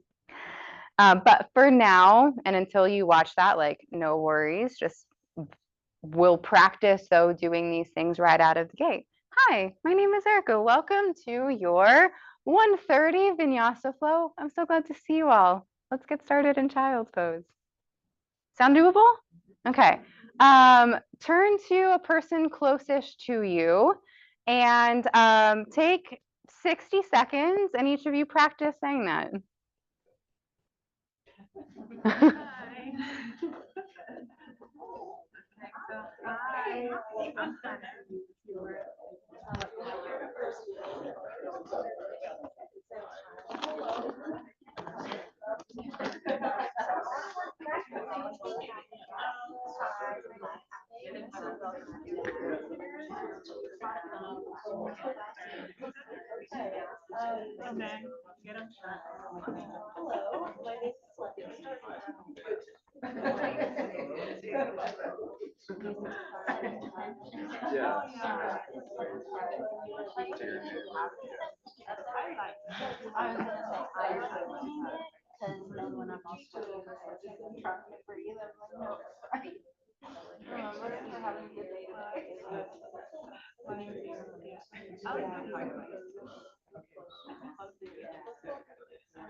Okay, everybody get a turn?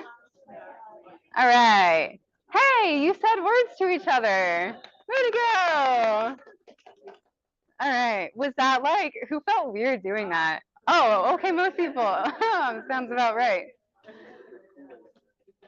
So know that we're going to have you be practicing saying a lot of things throughout this training, and that sometimes it's going to feel weird. And then at the end, you're going to be grateful because it doesn't matter how you probably were like, oh, okay, I can say those words. That's totally easy. Having these neural pathways up here in your brain connected doesn't mean that it makes it easy to get it out of your mouth. Plus, it's just like that, like, well, you want it, or how are you going to say it? Are you going to be bright and cheerful and welcoming? You're going to be like, hello, welcome to your 9 a.m. vignette. You know, it's just like over the course of this training, you'll be thinking about your voice and how to use it. And it is a beautiful instrument, so we'll get to let it shine. All right. Let's jump down in this box to the two main types of cues. So again, the cues are the words that we use to help people into these shapes safely. And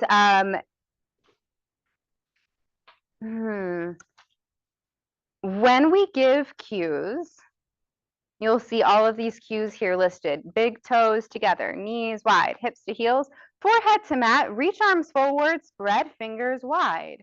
There is not a lot of fluff in those words, is there? It is just like, do this, do this, do this. There's no, we're gonna, next, when you're ready, if you don't mind, anything like that, right? And we want to be really concise with our words because, again, we just have so many of them to say.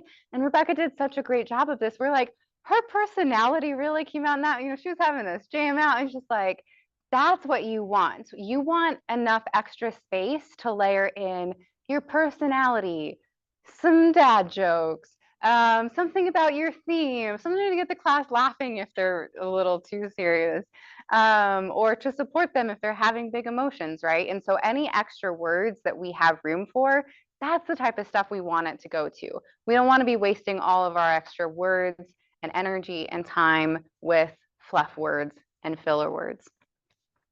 You're gonna have filler words. Mine is and it's so embarrassing to talk about it because now I'm gonna keep saying it. When you have filler words happen, we will point them out and or you will point them out to each other when you're practice teaching, and it's going to be like playing whack-a-mole. You're going to be like, oh, got rid of that one, and then a new one's going to pop up, and that's totally normal. But just over time, we're aiming to use less and less filler words. It's weird to be concise though with our language, but remember that people are literally paying you money to tell them what to do with their body for an hour, and that feels really good. Probably nobody, and please tell me if I'm wrong, in here felt like Rebecca was bossing you around, right? You're like, no, she's in control of the ship. Like there was no worry nobody was like, is Rebecca okay? Like, I'm kind of worried about her. She seems a little like nervous. No, when we use that command language, it helps us step into our power and take control of the ship. And we'll get into this in just a minute, but like we give people the opportunity. How many times did she say like, skip this, lay down whenever you want, you know, stuff that it's like, we're giving them permission to if it doesn't feel good to not do something or to make an adjustment, but we can't just be saying all the time, if it feels okay, place your foot here. And if it feels okay, you can lift your arms overhead. And if it feels okay, if you want to, just no pressure at all. But I'm just thinking maybe draw your hands to heart center. Again, right, like it really changes the feel of it. When we are giving our cues, by and large, they are from the ground up, right? If I am in warrior 2 and my arms are like this, is that a big concern? No.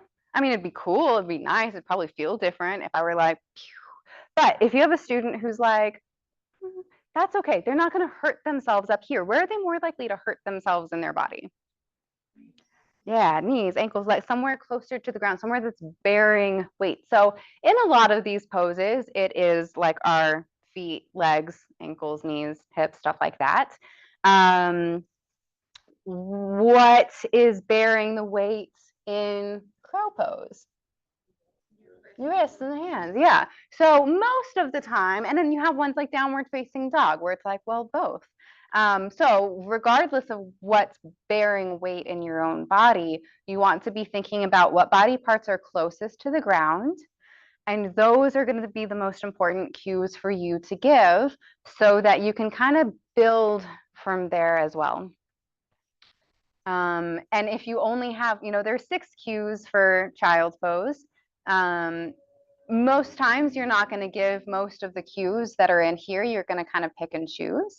But again, it's like warrior 2. If I only have time for 3 cues and my student starts out like this, I'm going to want to deal with what's happening down here. And if we don't get to this, that's okay. They're not going to hurt themselves up here. But I'm not going to be like, extend your energy out through your fingertips when they're in a potentially unsafe shape in the lower half, somewhere closer to the ground.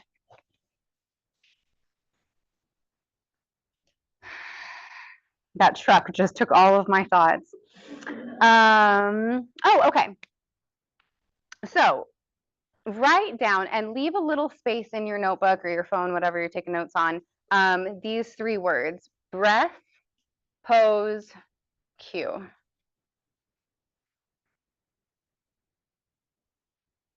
This is a super, super important thing we're going to come back to 240,000 times throughout teacher training.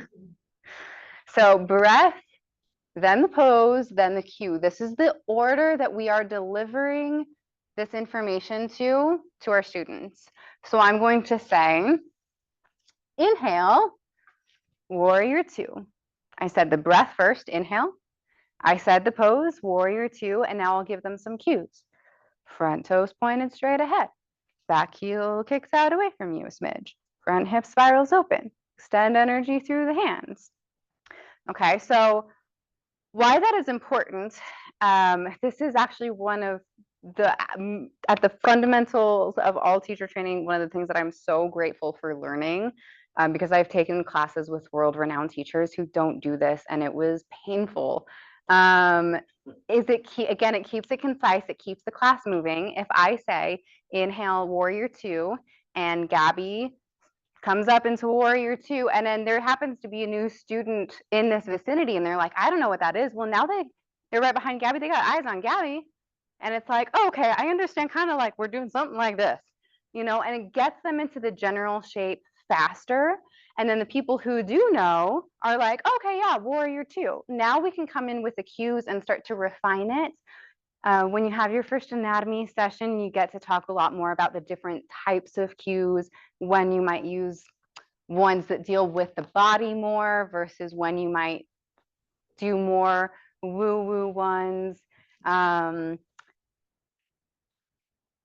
But it's very important. So the class that I took with this great, and she was that's what was sad, is she is such a good teacher. She has so much to offer, but I was down on my belly and she took 30 seconds to explain, tuck your toes, spread your fingers wide, engage the core, lift the knees, tuck the chin, start to press up through the hands. And all this time she's trying to get me to downward facing dog, and she's telling me to engage all these parts of my body. And I'm just wiggling around on the ground like a worm, being like, where are we going?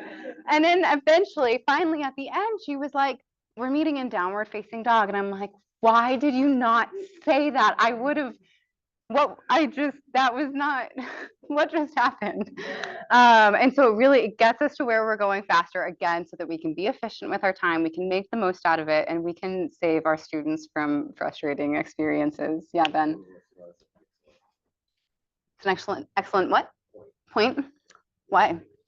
You know, my experience with taking classes, you know, I'm pretty easygoing, but I guess that is one of the things that tills my soil. Is that, you know, you're doing something and you're like, oh, that's where we're going. Yeah. Say the thing. Exactly. Yeah. So I told you breath, pose, cue, but to leave a little bit of space before the word breath, right? Every once in a while, we have something called a transitional cue. And in that case, we're going to say transitional cue, breath, pose, cue. I'm looking at our downward facing dog page, and there are some transitional cues here. So basically, transitional cues are to help us get set up to move into the pose more efficiently, more safely than we would have otherwise. So we were coming from tabletop pose. So this is basically going to be like an exception to the rule. So instead of just saying, if I from tabletop say, exhale, downward facing dog, lift your hips up and back. I just drooled on my mat. My stance is way too short.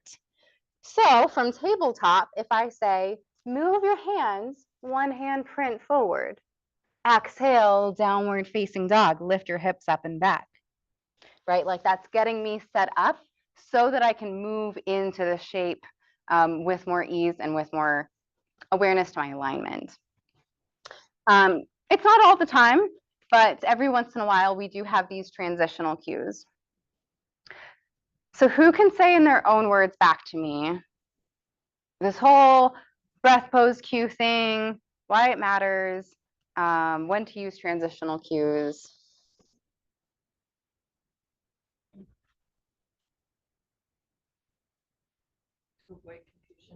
To avoid confusion. Yeah, totally why. For safety. Yep. Gets us where we're going. Yeah. It makes it more accessible trying to go from like tabletop to downward dog, and then you see everybody else and you're like, why don't I look like that? Oh, yeah. Yeah, it sets you up for success. So what order do we say the things in? Transitional cues, breath, pose, cue. You got it. Yeah. Transitional cue, if there is one. Then the breath, pose, cue. Yeah. Awesome. Okay.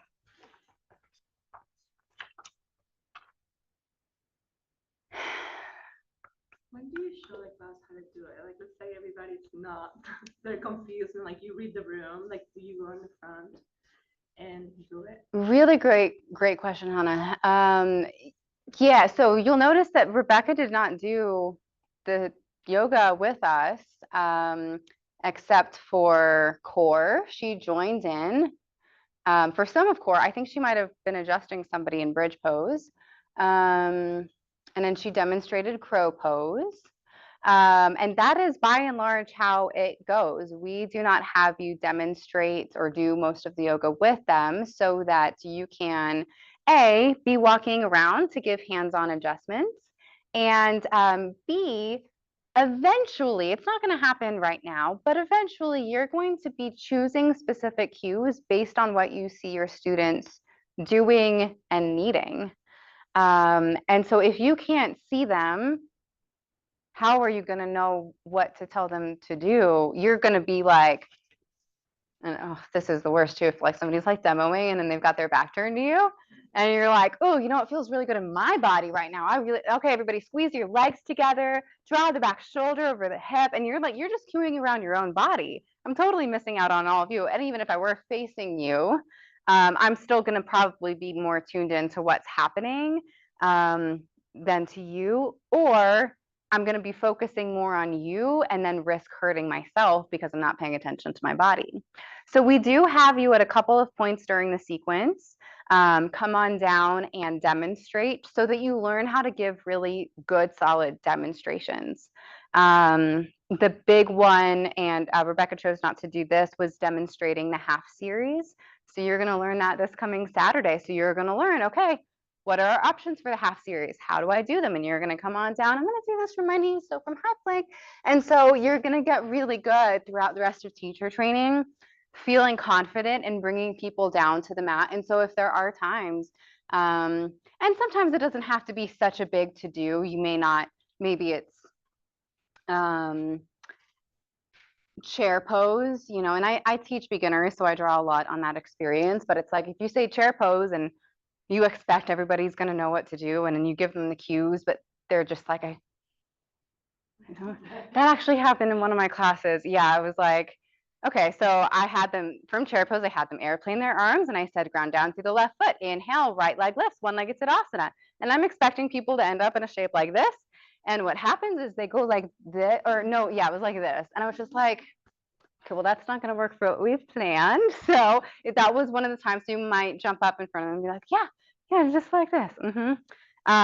But we keep it very, very sparse to the best of your abilities. And also, don't let me go down a rabbit hole with beginners, because you will get a whole section on how to teach specifically for beginners and some accommodations to make.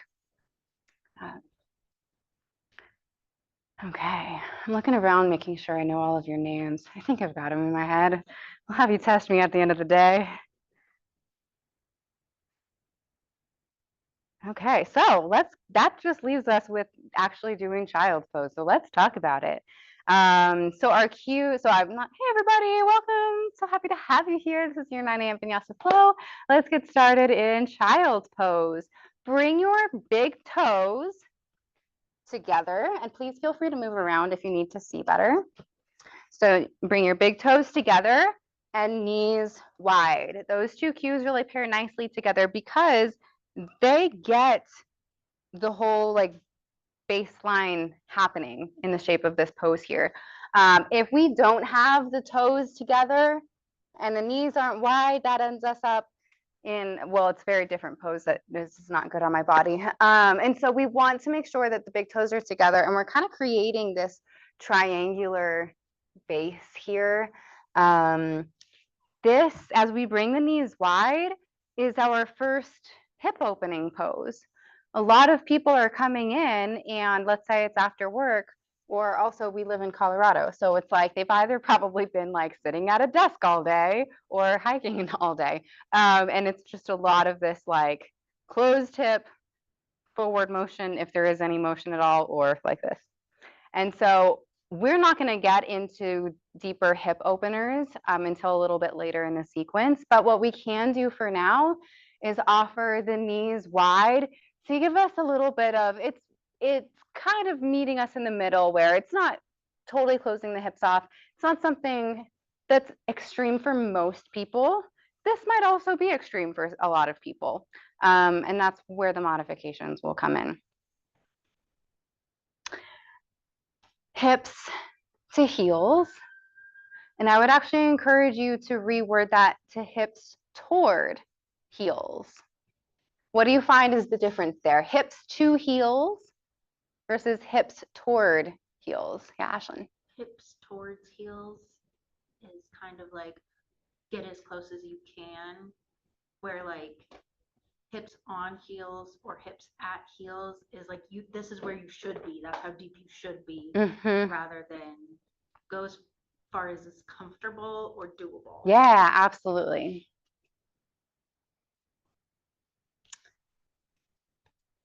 Forehead to the mat. Again, we're just kind of getting into the basics of the shape here. Reach arms forward and spread fingers wide.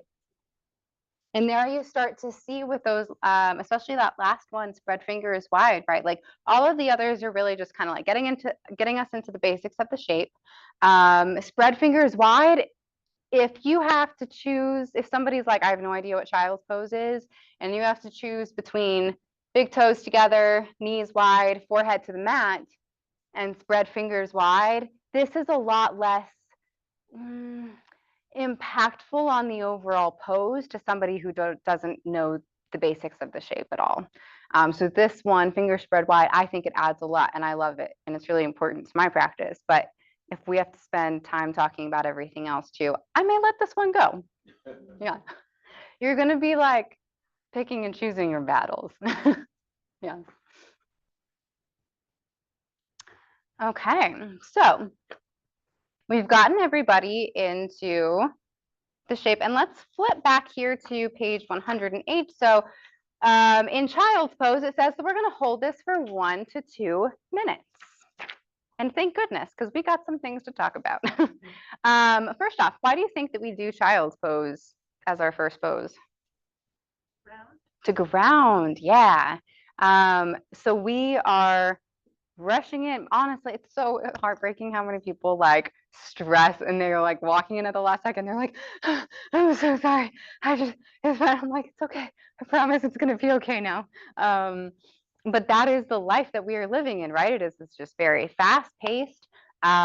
We need a moment to just chill out before we get into the rest of the practice.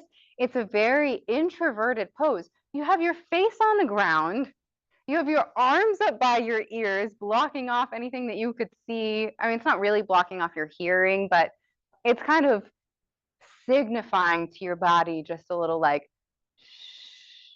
a little bit.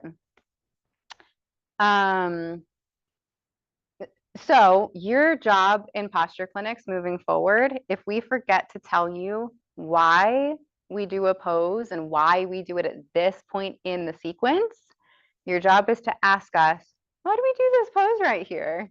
So that you can start to think through near the end of your teacher training, you're going to be using the Cambio sequence as a foundation, but you're going to be kind of cherry picking some poses and be like, ooh, what happens if I take eagle out and I put in dancer? And what are some other things I can do to build up to that? Like, and we want you to, along the way, really be comprehending what is the why behind the sequence, this sequence in particular. There's a gazillion right ways to sequence a class. There's a gazillion good, safe sequences. I love this sequence. I love having it in my back pocket. I refer to it all the time. And so it just know that it is really smart and there is always something behind our decisions. So please don't hesitate to ask if we forget to tell you. Okay. So we came into child's pose, and that's why we're holding it for up to 2 minutes, 1 to 2 minutes. That's a long time in a yoga class. You're not going to be in any pose as long as that, except for Shavasana. And so we don't want to rush through it because then that's going to kind of negate the whole thing. Then we've just brought work in with us. You're like, I didn't get a chance to like decompress and now we're just moving again. So you really want to let them sit in that for a little while. There are 3 things for you to say aside from the cues. So all we've said so far, hey, welcome, blah, blah, blah. Let's get into child's pose. Big toes together, knees wide, hips to heels. Yeah, spread your fingers wide.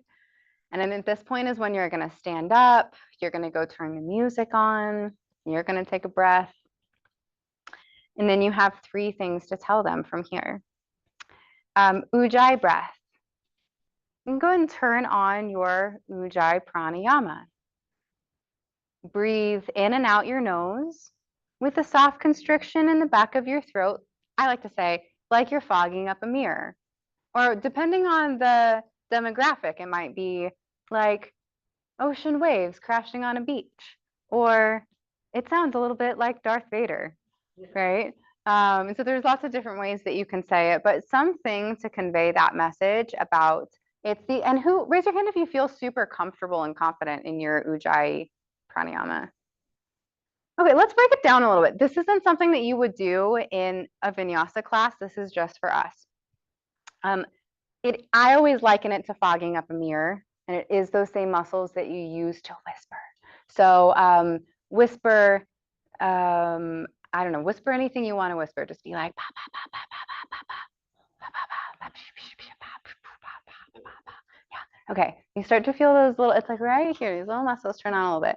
Pa, pa, pa, pa. You're like, you're amazing. You're doing great. So proud of you. Yeah. Awesome. Okay. Let's keep that in mind. We're going to add on to that a little bit. So pretend like you have a little compact mirror in your hand and take a breath in and fog up the mirror. Go.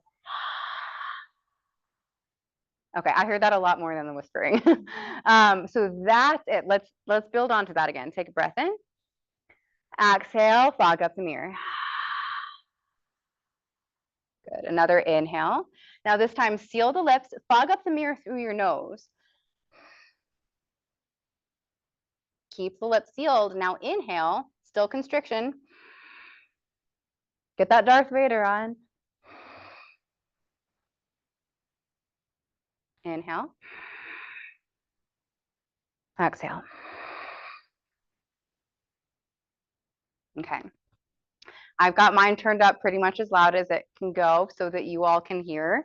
Yours doesn't have to be that loud, but it is really nice as a teacher to be able to crank the volume on that. So for a lot of reasons, partially to demonstrate what Ujjayi is to your students, partially to fill the space, partially to help make sure that you're breathing at the same pace of your students. You breathing is advice that we're going to give you over and over again. In 3 weeks when you're practice teaching, we're gonna be like, great job, Rachel, just make sure to breathe. You're like, don't forget to breathe. And then we're gonna give that advice to every other person in the room because you've probably forgotten. It's gonna help calm your nerves, gonna help connect you to your students, gonna help make sure that you're moving at the right pace. How many breaths have we been here for, right? Most of these lengths of time are like 3 breaths, 5 breaths, 7 breaths. How long has it been? Has it been 20 minutes or 20 seconds or 2 seconds? I don't know. Have you been breathing? It's going to help you. If I know that was just a teeny little dapple in Ujjayi, so I don't expect all of you to be like, I got it down pat.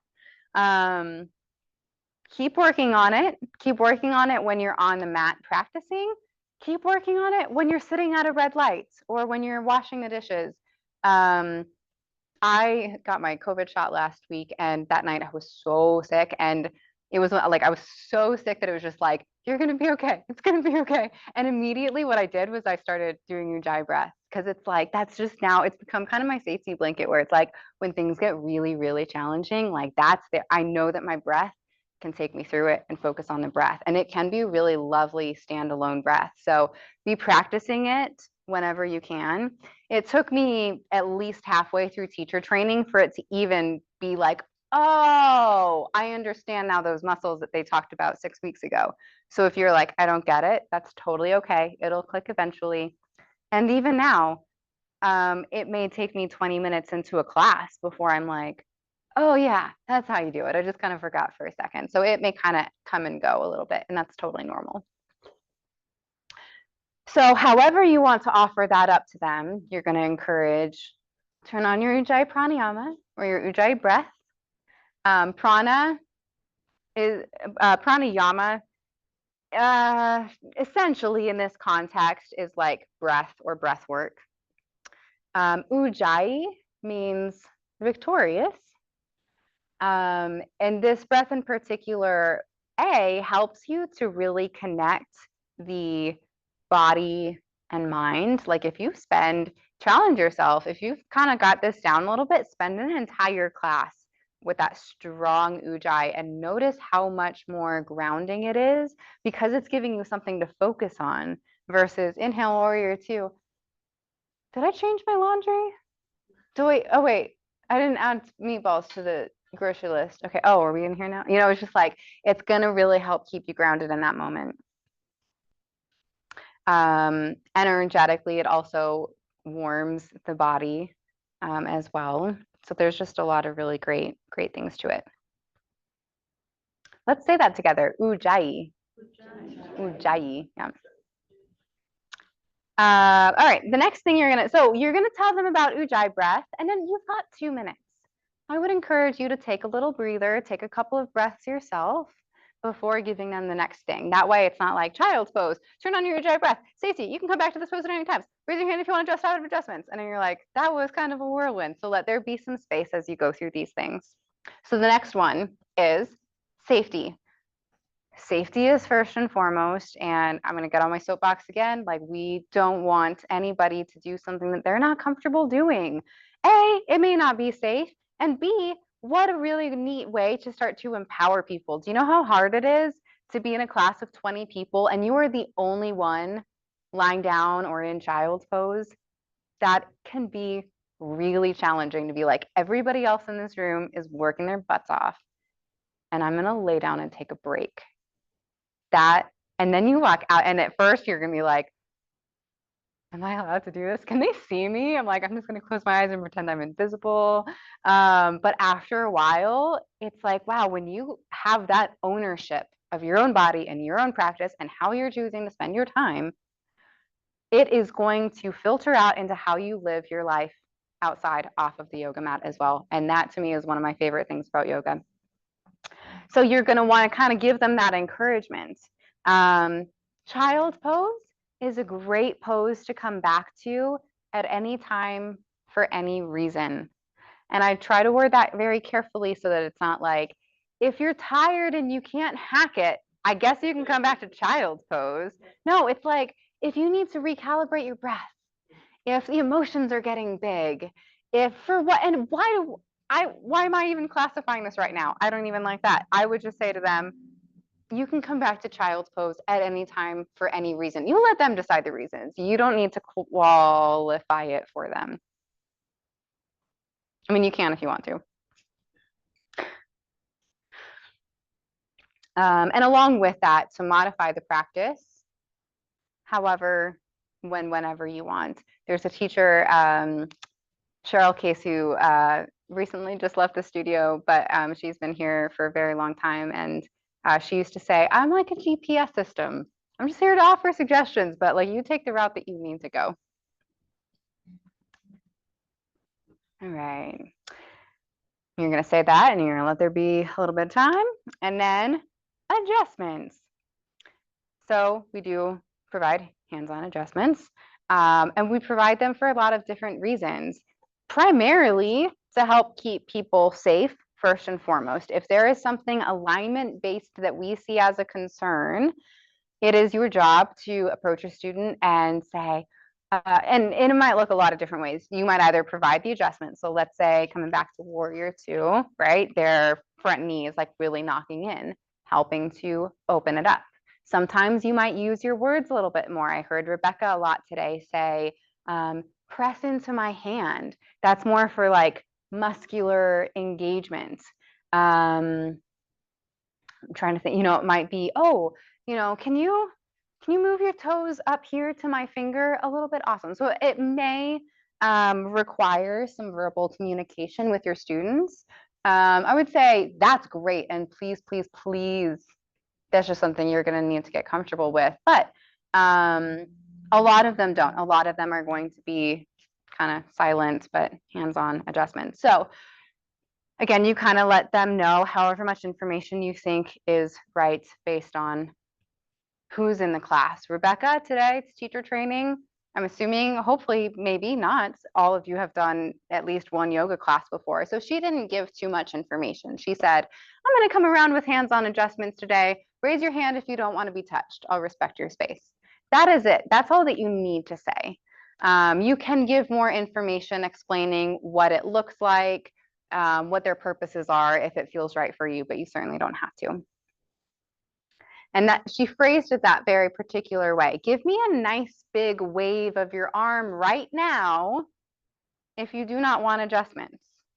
It is being very clear that, like, to opt out of this, I need a big signal, because what happens even in a class this size, if you have somebody, everybody's in child's pose and they go like this.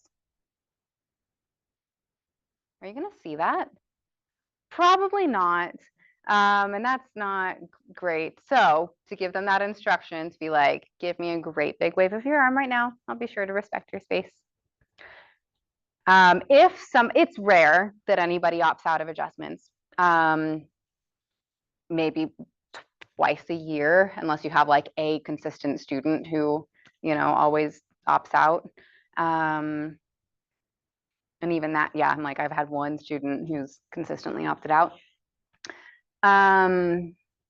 When that happens though, you definitely want to be like, red mat, don't touch the person on the red mat. Obviously you're saying this inside your head. Just like, don't go to the person on the red mat, or whatever it is, like make sure that you do not touch that person. You can also offer something afterwards of like, person on the red mat raises their hand. Awesome, thank you, I see you, like let them know. And we do that. Why do you think we have them opt out in child's pose? Yeah. Everybody's face is down, so nobody knows who opted in or out. Exactly. Yeah, there's a little bit of confidentiality to it. And also that way you can get rolling right away with it.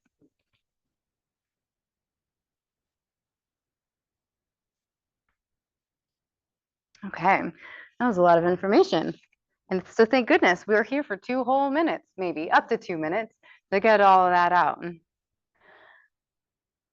How about I recap those 3 things for you, and then I'm gonna have you get with your partner again, and you're gonna practice saying it. Okay, so I'm gonna start from the top. You don't have to when you do this, but I just can't jump right in. Welcome, thanks for being here. This is your 9 AM Vinyasa Flow. My name is Erica. I'm so happy to see you. Let's get started in child's pose. Bring your big toes together, knees wide. Reach your arms forward along with your forehead. You can go ahead and turn on your Ujjayi Pranayama. So you'll breathe in and out the nose with a soft constriction in the back of your throat, like you're fogging up a mirror.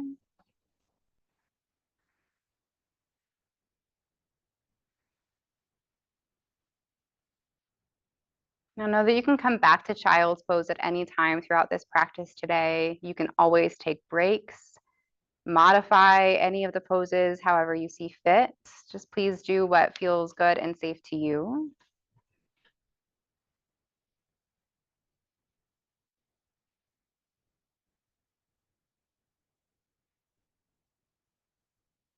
And I'll also be coming around with hands-on adjustments. It doesn't mean you're doing anything wrong. It's there to help you feel safe and secure in your own body, maybe to experience a different sensation, or maybe to give you a shoulder rub.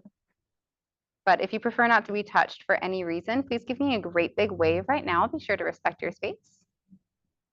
Awesome, thank you. Know that you can always wave me off. If you change your mind, I won't be offended.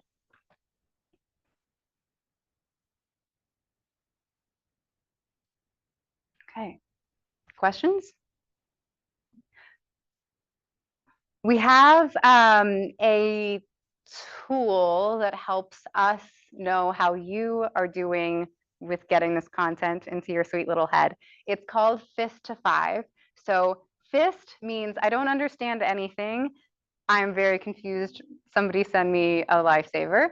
5 is like, doesn't mean you like, oh yeah, I'm gonna go out and teach a class to 20 people right now, but like you're getting the concept, you understand how to apply it, and then you can be anywhere else in between there. So show me fist to 5, understanding basically how we're getting people into child's pose and setting up the foundation of class.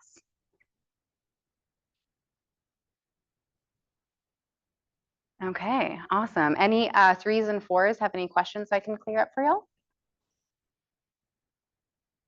Does the talking to people get less awkward? Yes, absolutely. I will say this, Ashlyn, when it was my first day of teacher training, I was sitting on the couch, curled up in a ball, and they were like, all right, let's go around and say your names and probably favorite flavor of ice cream. And I was literally like, Erica, and I'm not even exaggerating. And now look, it's just like, okay, we're gonna talk. It's gonna be fine. And I'm gonna say weird things. And you know what happens? You know why we say weird things? Because we're showing up and we're trying. It is just inevitable. You are going to fumble over your words. You're gonna say, one time I was a new teacher and I meant to say, sit on your shins. And I said, shit on your sins.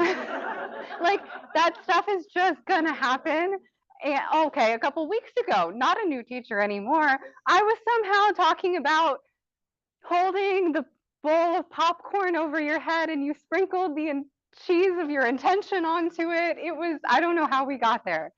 Weird things just have to happen because you're showing up and you're speaking in front of people. And so it makes sense right now that it feels so weird because you're really trying to avoid talking about shitting on your sins and holding bowls of popcorn over your head, and just know that when it happens, cool, you can laugh about it. And also how impactful for the students to be like, did my yoga teacher just mess up and laugh about it and then move on?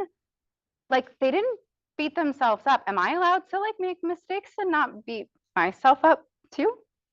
Like that is such a great example of the power of being a yoga teacher and being a good role model for your students, and the self-love that you can turn on for yourself so that you can give them that permission as well. So no, you can be like, well, this is weird. Should we talk about words and body things, breathing? Did I get it? Ujjayi. Okay. Like that's okay. Right now, we're not expecting anything that looks like perfection. We will never expect perfection because perfection doesn't exist. I've done a lot of weird things already in the last hour up here that I'm like, well, maybe they noticed that, maybe they didn't, but we just got to keep moving on. So give yourself permission right now of like, all right, partner, let's see what weird things happen. And then it's going to get a little bit less weird over time. And then it'll still be weird. Okay.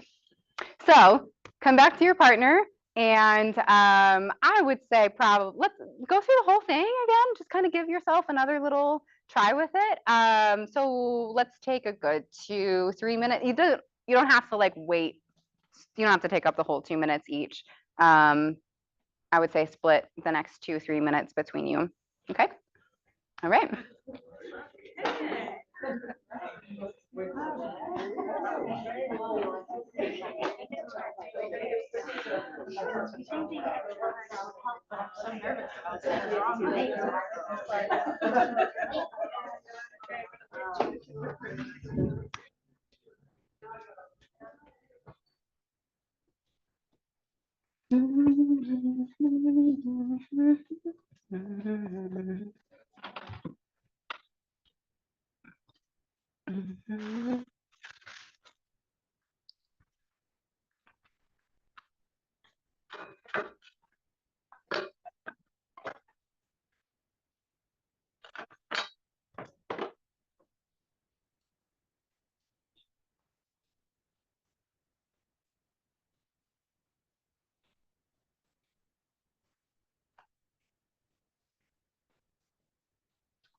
And when you're ready, your arms during this process, reach those hands and knees wide, and up your heart towards the floor, reaching your arms high above your head for a nice stretch it out. And I will go ahead and adjust them. Please raise your hand. Got it? Nice and high. Yeah. I always like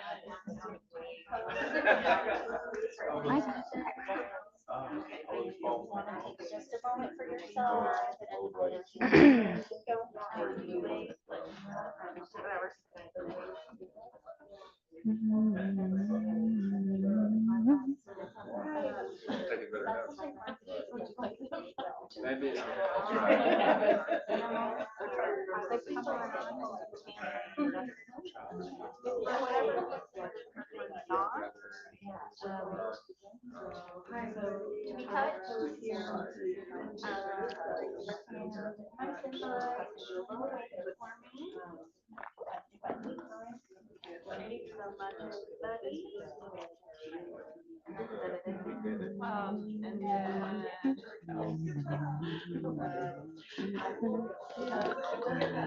Adjustments. modifications, adjustments, and put it all together.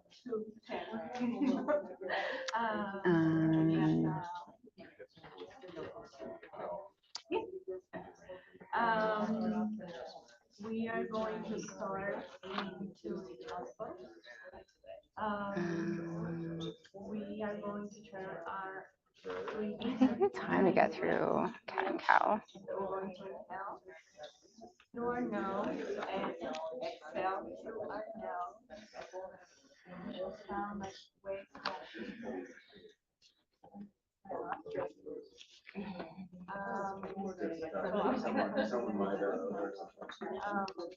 Deep breath helps you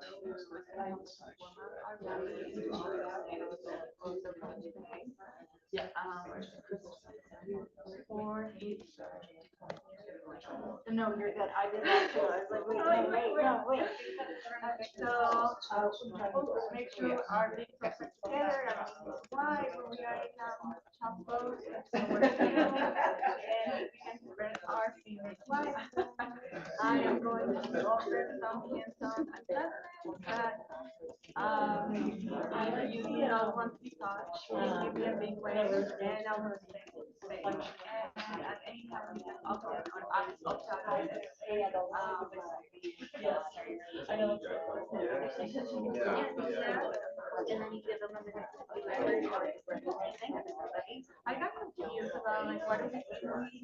Do we talk about this dry breath before telling them to go into?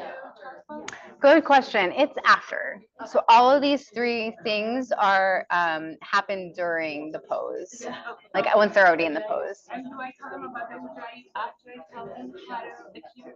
Yes. Yep. Good question. No worries. So natural. Oh, yeah. Thank you. That's something I can clarify. Thank you.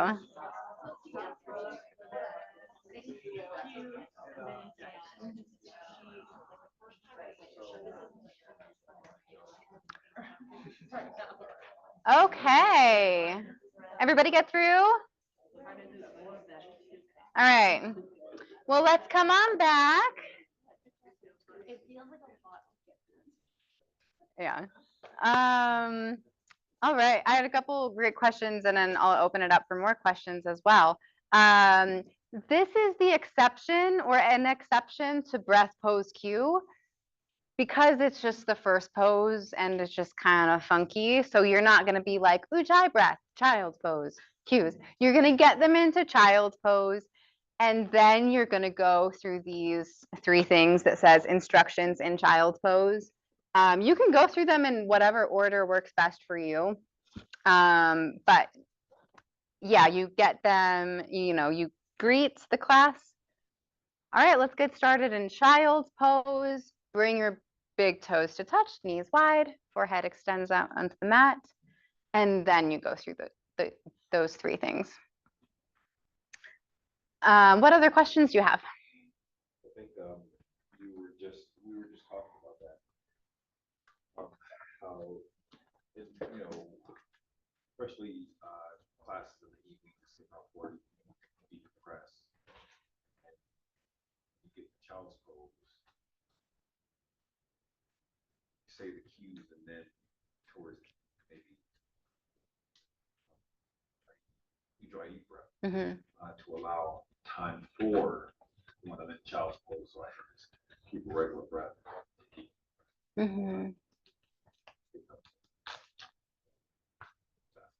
Yeah, and you get to use your best judgment as the teacher on like, do I want to give them Ujjayi breath right out the gate? Do I want to wait a little while? Do I want to have them opt out of adjustments first thing so that I can start giving adjustments? Like you just kind of get to make these. And right now, you're not going to be making decisions. Right now, you're just going to try to get words to come out of your mouth, and that's totally cool. And then in a couple months, you'll be like, I did that on purpose. I made like a conscious decision about that. Okay. Let's talk about modifications for child's pose. So there is a wide range of movements in all of our bones in our collective bodies. I can do things that maybe some of you can't, some of you can do things that I can't. And part of that is sometimes like flexibility, but a lot of it is actually bone compression. So bone compression is basically where the joint stops moving because there is your bone. And so a lot of people come in thinking like, oh, I can't get my heels to touch the floor in downward facing dog. I'm not flexible enough. That might be the case. First of all, getting the heels to touch isn't the goal. It might be that you can increase your flexibility. It also might be where your foot stops moving based off of how the ankle flexes and points itself. So take a foot out in front of you and flex and point your foot a couple of times.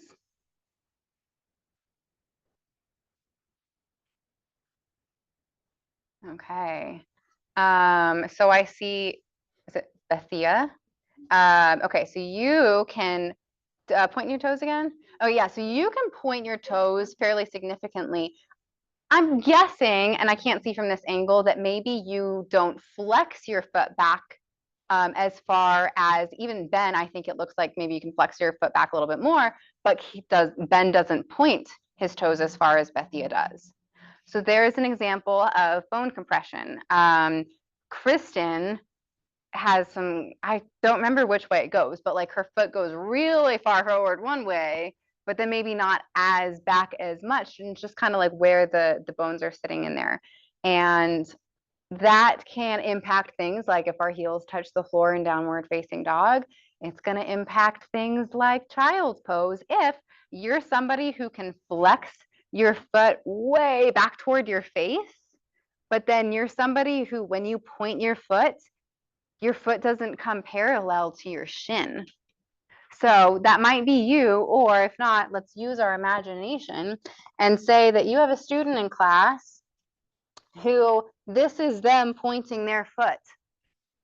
It is not parallel with the shin. So there's a decent gap underneath, and it looks weird because that's not my actual body, so I'm trying to make it work. And then you're like, and now sink your hips back to your heels and put all this pressure on it. Yeah, please feel free to get up and move around if you need to see better.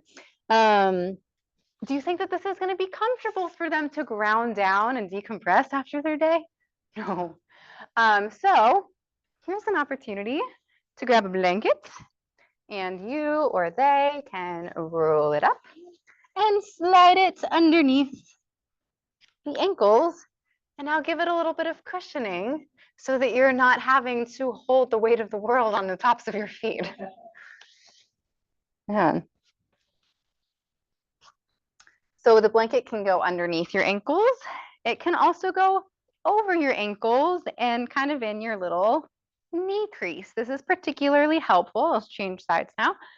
For people who have any knee injuries or mobility limitations, if their knees don't bend so much and they're up here for child's pose, again, is this going to be comfortable and grounding?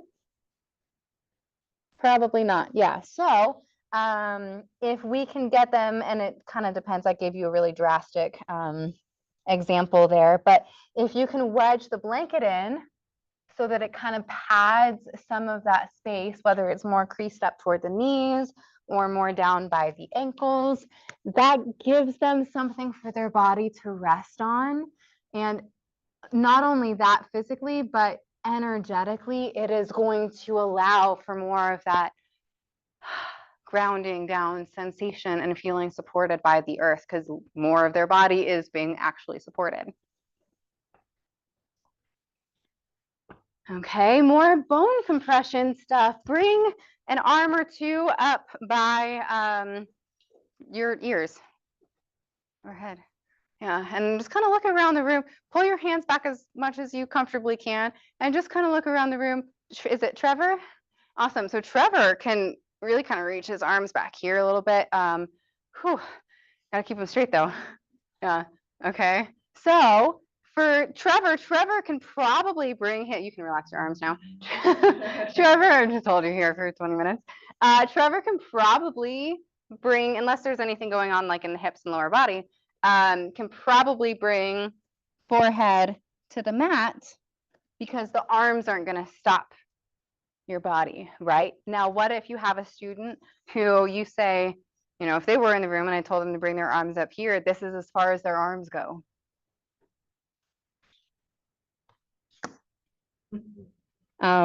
Also not comfortable. And now my hips are off my heels as well. So in that option, and you might use multiple of these, I would bring the blanket back under my hips, and then you can have the forehead on a block here.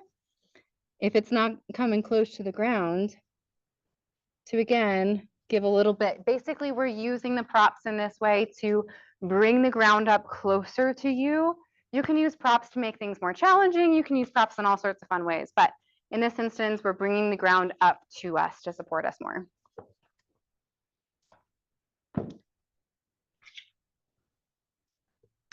It got awfully dark. Do you all want these lights on? No? Okay. I mean, I'm sure it'll get light again in a minute. All righty. That leaves us with learning the adjustments. Who would like to receive a child's pose adjustment from me? Awesome. Come on up. Alexis. Yeah, awesome. Do you want any props? I don't think so. Okay, cool. You might, yeah. Okay, so I'll let you come into child's pose. Actually, no, yeah, that's good. Okay, go ahead. All righty. So we have two adjustments here. I can press the hips downward and or massage the neck and shoulders. So I'm going to come back behind Alexis. I'm going to line up my midline to match Alexis's midline.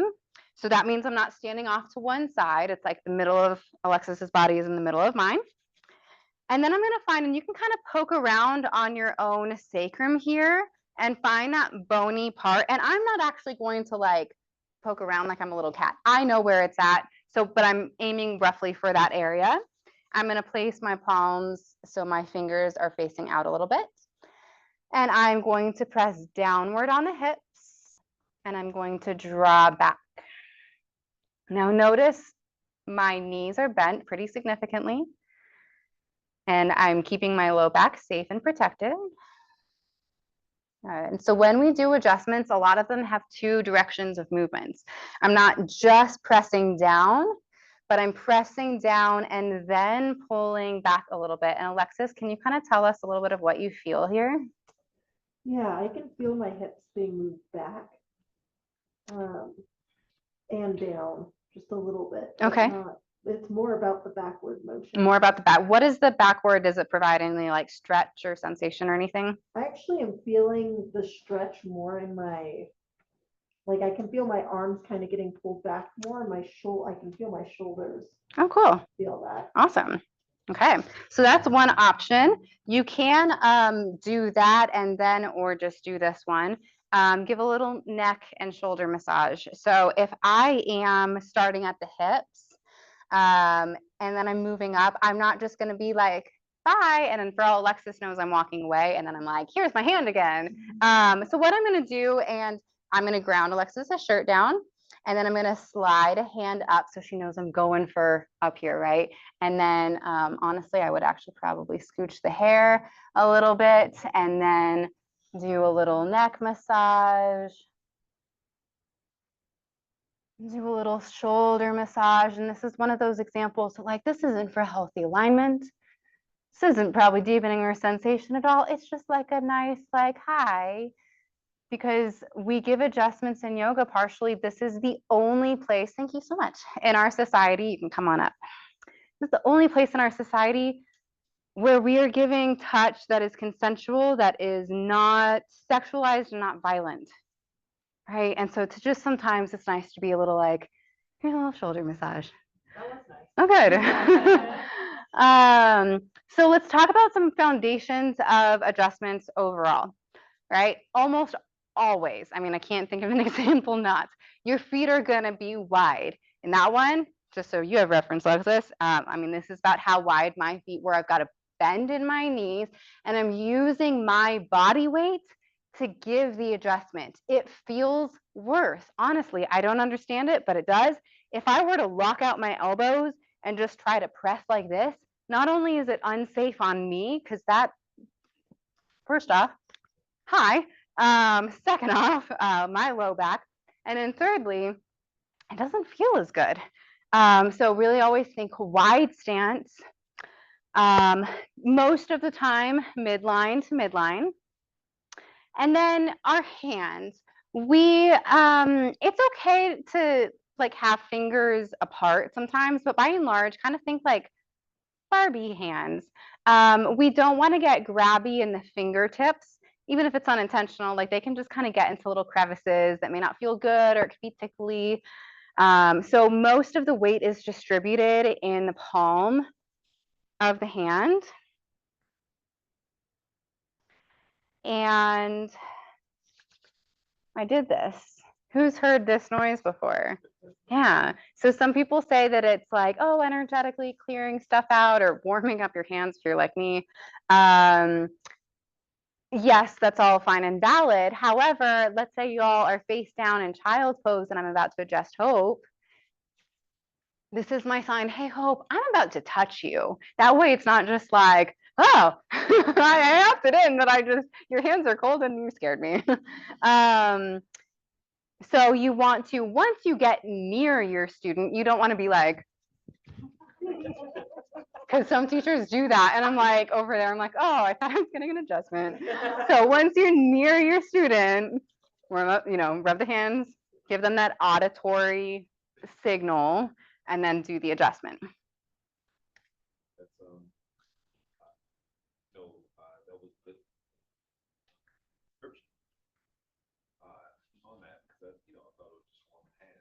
Oh, yeah. As far as, like you said, it's some instructors are just they're there to Hi. Yeah. Yeah. Yeah, so that is because that can start. There's a blog on our website by one of our teachers, Kathy, who was like, I always opted out of adjustments until I got to Cambio because it was so startling for her to receive them out of the blue. But now just that simple thing of having the hand, and now she loves adjustment. She's always like, come back over here. Other things to think about with giving adjustments. Your clothing.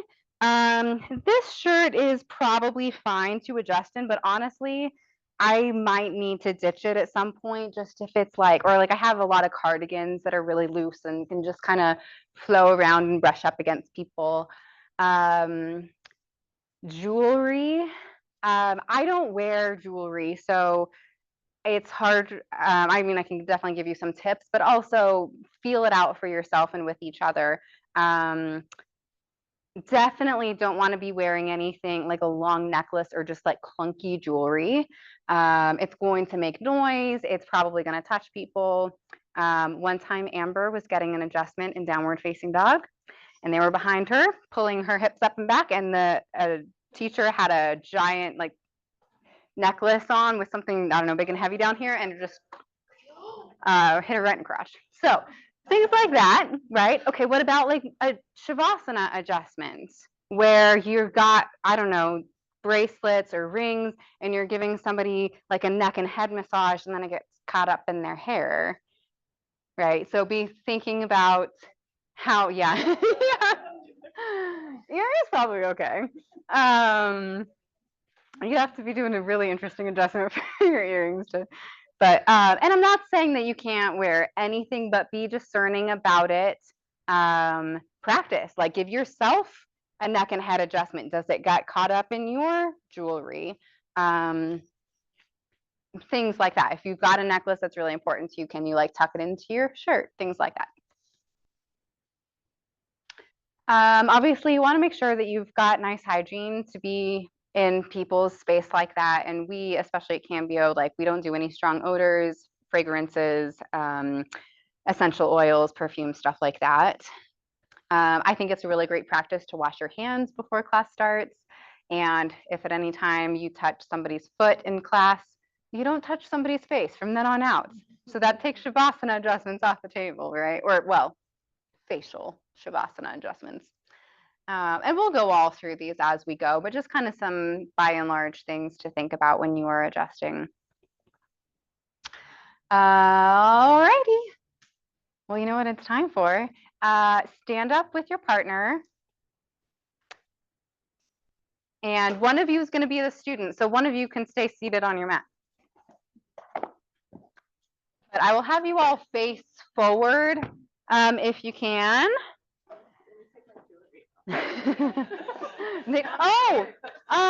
Socks.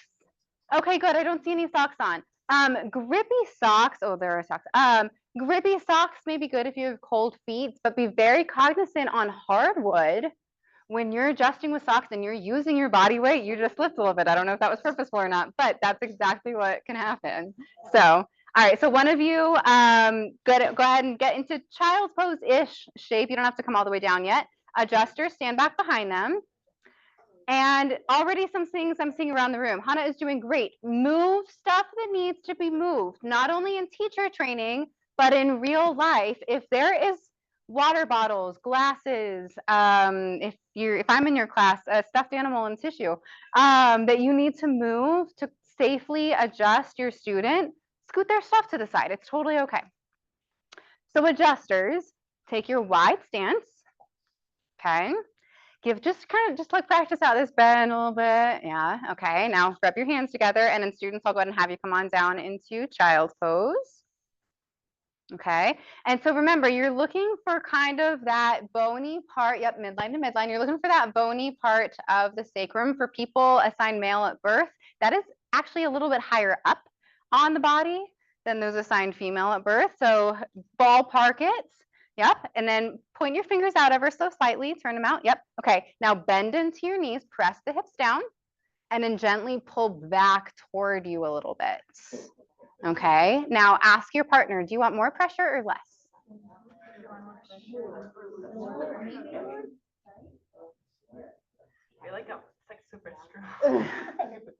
I know, I'm like, I'm about to do crow on you. So, all right, and now start to release. Take a moment, give a break to your knees or your legs. Okay. Awesome. Hey, you gave an adjustment. So that is language that we're going to use. Do you want more pressure or less?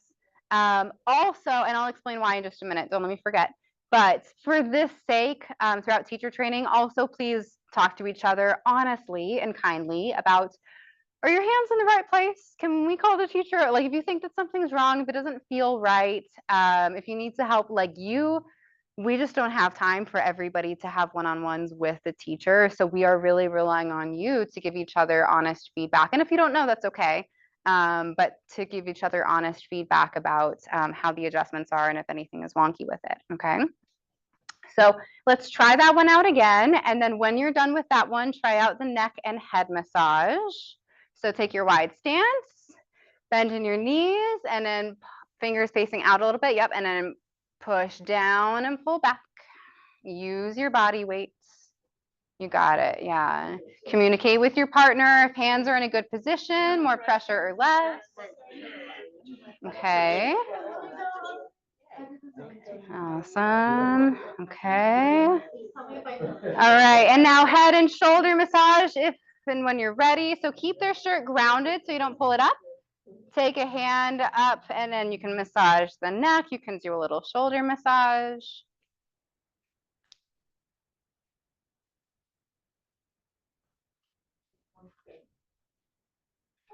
And then slow, gentle release. You're not just like, bye. You know, you're notifying them, hey, I'm going to back out now.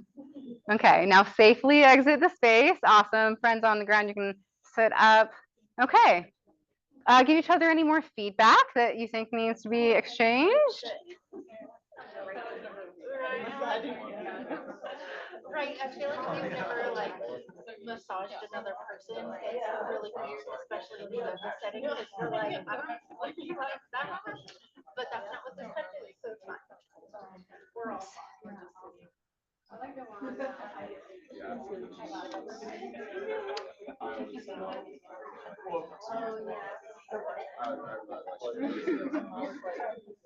Okay, so some stuff that I'm hearing, it can be weird to touch people if you're not used to touching people. So say like your friends for the next couple weeks, you're gonna be like, do you want a little shoulder massage? Like, and then give some massages to yourself. Like notice like how much pressure do I really need to be giving for it to feel good? I am the person, everybody's always like, more pressure, more pressure. And sometimes I can give more. Sometimes I'm also like, I'm about to do crow pose on you, so this is it. Obviously, always keep yourself safe first. And why do you think we use that question? More pressure or less? Everybody's different. Absolutely. We always want to be checking in on how it feels for them. We can't assume that just because it felt good on person A means it's going to feel good on person B. Ashlyn? It's not yes or no. It's not, is this good? Yes. Is this good? Yes. It's, which one would you like? Yeah, because what are they going to say if you say, is this okay? Yeah. Yeah, even if they're like, yeah, totally, fine. Yeah. Honestly, you may say more pressure or less, and they may be really wanting less, and they're still like, it's fine. But it's at least a step closer to making it accessible for them to say, a little less would be nice. All right, so let's swap partners.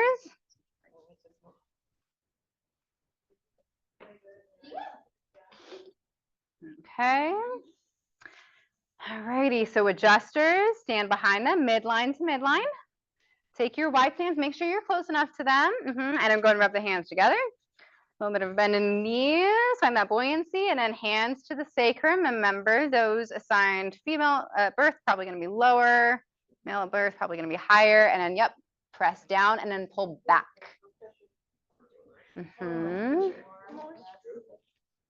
Awesome. More or less pressure. And then from there, you can ground their shirt down and then slide a hand up the spine, do your little massage. Let it be juicy. If this is the only massage they're gonna get for a month, like, oh, join teacher training, get some free massages. Okay, and then release. Carefully step out of your space. Okay, and come on back down to your mats.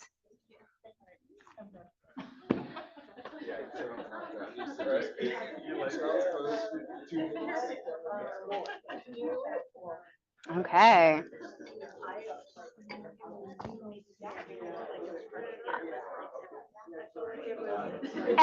What questions do you have about that adjustment? Trying to think of something fun to do that isn't clapping. All right, no, it's okay. We've got a question and then I'll open it up for others. How do you know which part of the shoulders or how far up the neck you should be going when you massage? Is it just vibes? Yeah, it's just vibes. Yeah. See what feels good when you get it. Yeah. What other questions, Ben? They and I, when we went to initially do the adjustment, we went up, and I thought, well, so when I look down, even though I'm adjusting the hips, I'm actually looking at the back. And I, instinctively want to kind of just go up the back. But so that was just something I noticed. I went forward at first. I was like, oh. Yeah, because going forward, if we've got our top of the back seal down by our hands and our forehead, we're compressing the spine. So by pulling back, we can actually provide a little bit of like decompression and stretch in the spine. So thank you for saying that. Okay, yeah, Alexis. When we're making adjustments, are adjustments meant to help, like, that's where the person should stay? So like more or are we like just helping stretch out the spine, but then when we let go, the client person, they're gonna sink back into where they were before? Yeah, it's gonna depend on the adjustment. Hopefully if we're fixing or tuning into like alignment, they stay there. This one, they're probably gonna bounce back out of it depending on their body. They may make a little like, because that one's just a hard sensation and a hard thing to find by yourself. So this one, they may certainly bounce right back up out of it. And that's why it's so nice, because it's just that fleeting moment. Yeah. All right. We are we're gonna do it. We're gonna move on a little bit. And then I'm gonna have you teach child's pose and tabletop. So our cues in tabletop. So tabletop, the Sanskrit is chakra. Say that, chakra. Vakasana. So anytime there's a line over the A, it's an ah, it's a long A. It's Vakasana, Vakasana, Vakasana. And you'll remember that when you see it, because it's not Utkatasana, right? Or Shavasana, Shavasana, Utkatasana, Chakra Vakasana. So this is, oh yeah, Greg. Yeah. Just pronunciation, are C's pronounced with like a CH? Oh, some of them are, and this one is. Okay. Yeah, you're gonna get Sanskrit with Rebecca next week. And she can tell you way more about that than I can. I say Sanskrit like a, Miranda was gonna make a joke that may not be appropriate. Okay, so this is held for 3 breaths when we get into tabletop. So our breath that goes with it is an inhale. So inhale up to tabletop. And a lot of times when we're saying inhale, it means that the body is getting bigger in some way. And as we exhale, we are contracting in some way, or maybe making the body smaller. So this makes sense here that we are rising up. We are inhaling into tabletop as we expand the body a little bit. And it's like letting room for the breath to actually come in. Our cues are starting from the ground up, shoulders over wrists, fingers spread wide. The second one is really important because you'll see a lot of hands like this that, even just doing it, I'm like, I know it doesn't feel good to them. Or they may not realize it, but it doesn't. Hips over knees. Again, we're getting the body into the basic shape of tabletop. Find a neutral spine and engage your core. So it's not just, oh, we're just hanging out on the tabletop. It's like, oh no, you're actually starting to find some engagement here to turn some stuff on, something for you to focus on for the next 3 breaths. And then gaze at the top of your mat. The purpose of this, and see this one is sometimes ineffective depending on where they are on their mat, because the goal of it is to help them not be like, I'm here, it's fine, or like totally letting the head hang, but to find like a neutrality through the neck back here is what its purpose is. There are not any adjustments for this pose, but a modification, if somebody is having issues with their wrists, ironically, maybe because they're doing all their poses like this, is to come to fists instead of open hands and place their weight on their fist as well. And that's a nice thing that can transition to other poses too, like low lunge or something. Having the fists feels good for some people. Okay, so we'll go back to your partner and I'm going to give you, let's think about 2 to 3 minutes each. So you can fast forward through maybe a little bit of the silence parts of child's pose and meet back here around 2.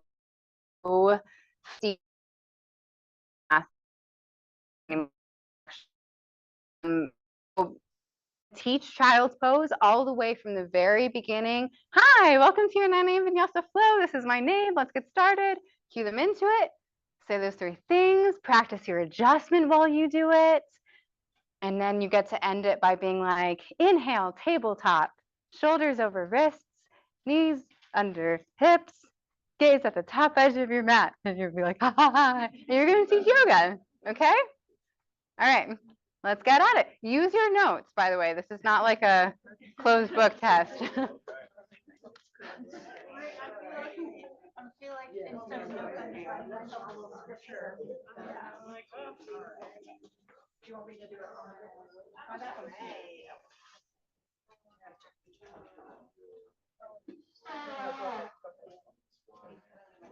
Oh, okay.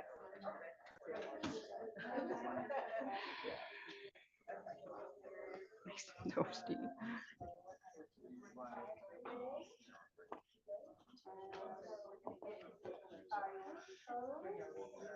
Put your big toes together, spread your knees as wide as your mat.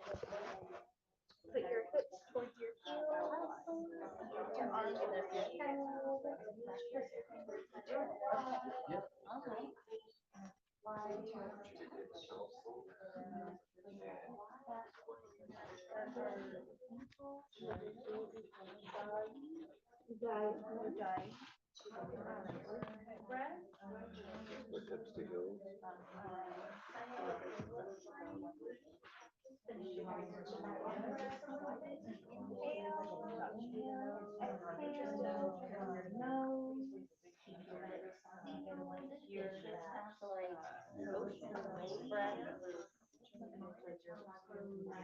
I'll come around and do hands-on adjustment. If you do not like me to touch you, go ahead and raise your hand nice and high to make it wave. Thank you, everybody. If at any point I will come around and do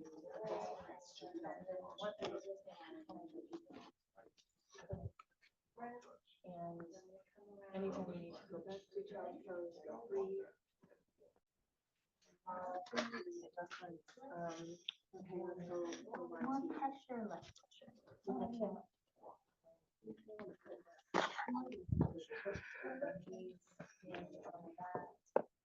Under more or less pressure, you'll be wide, spread wide.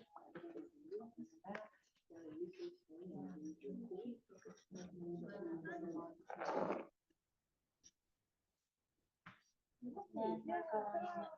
Then we're going to move upwards slowly. Inhale into our tabletop position.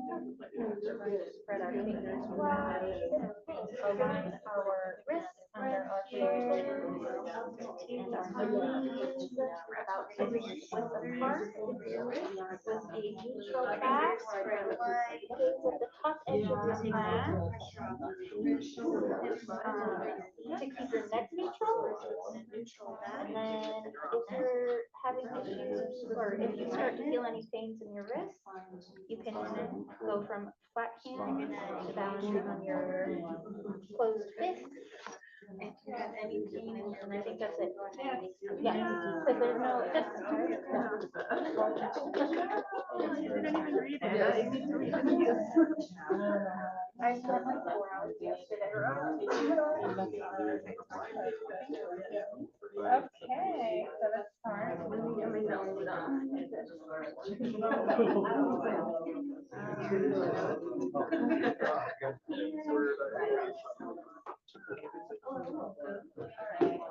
Hello, everybody. Welcome to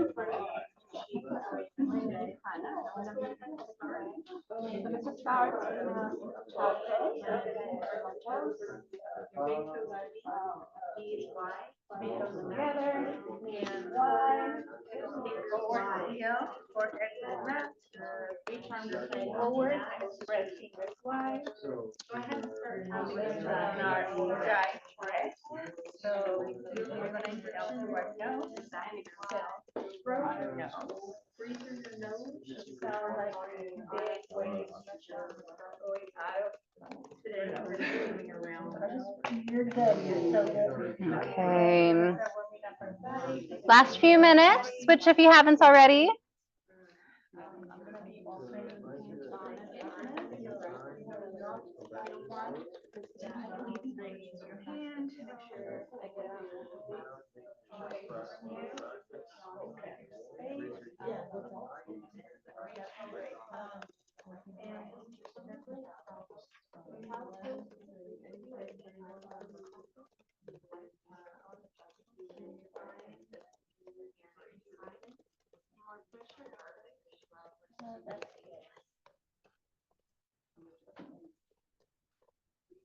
Breath in.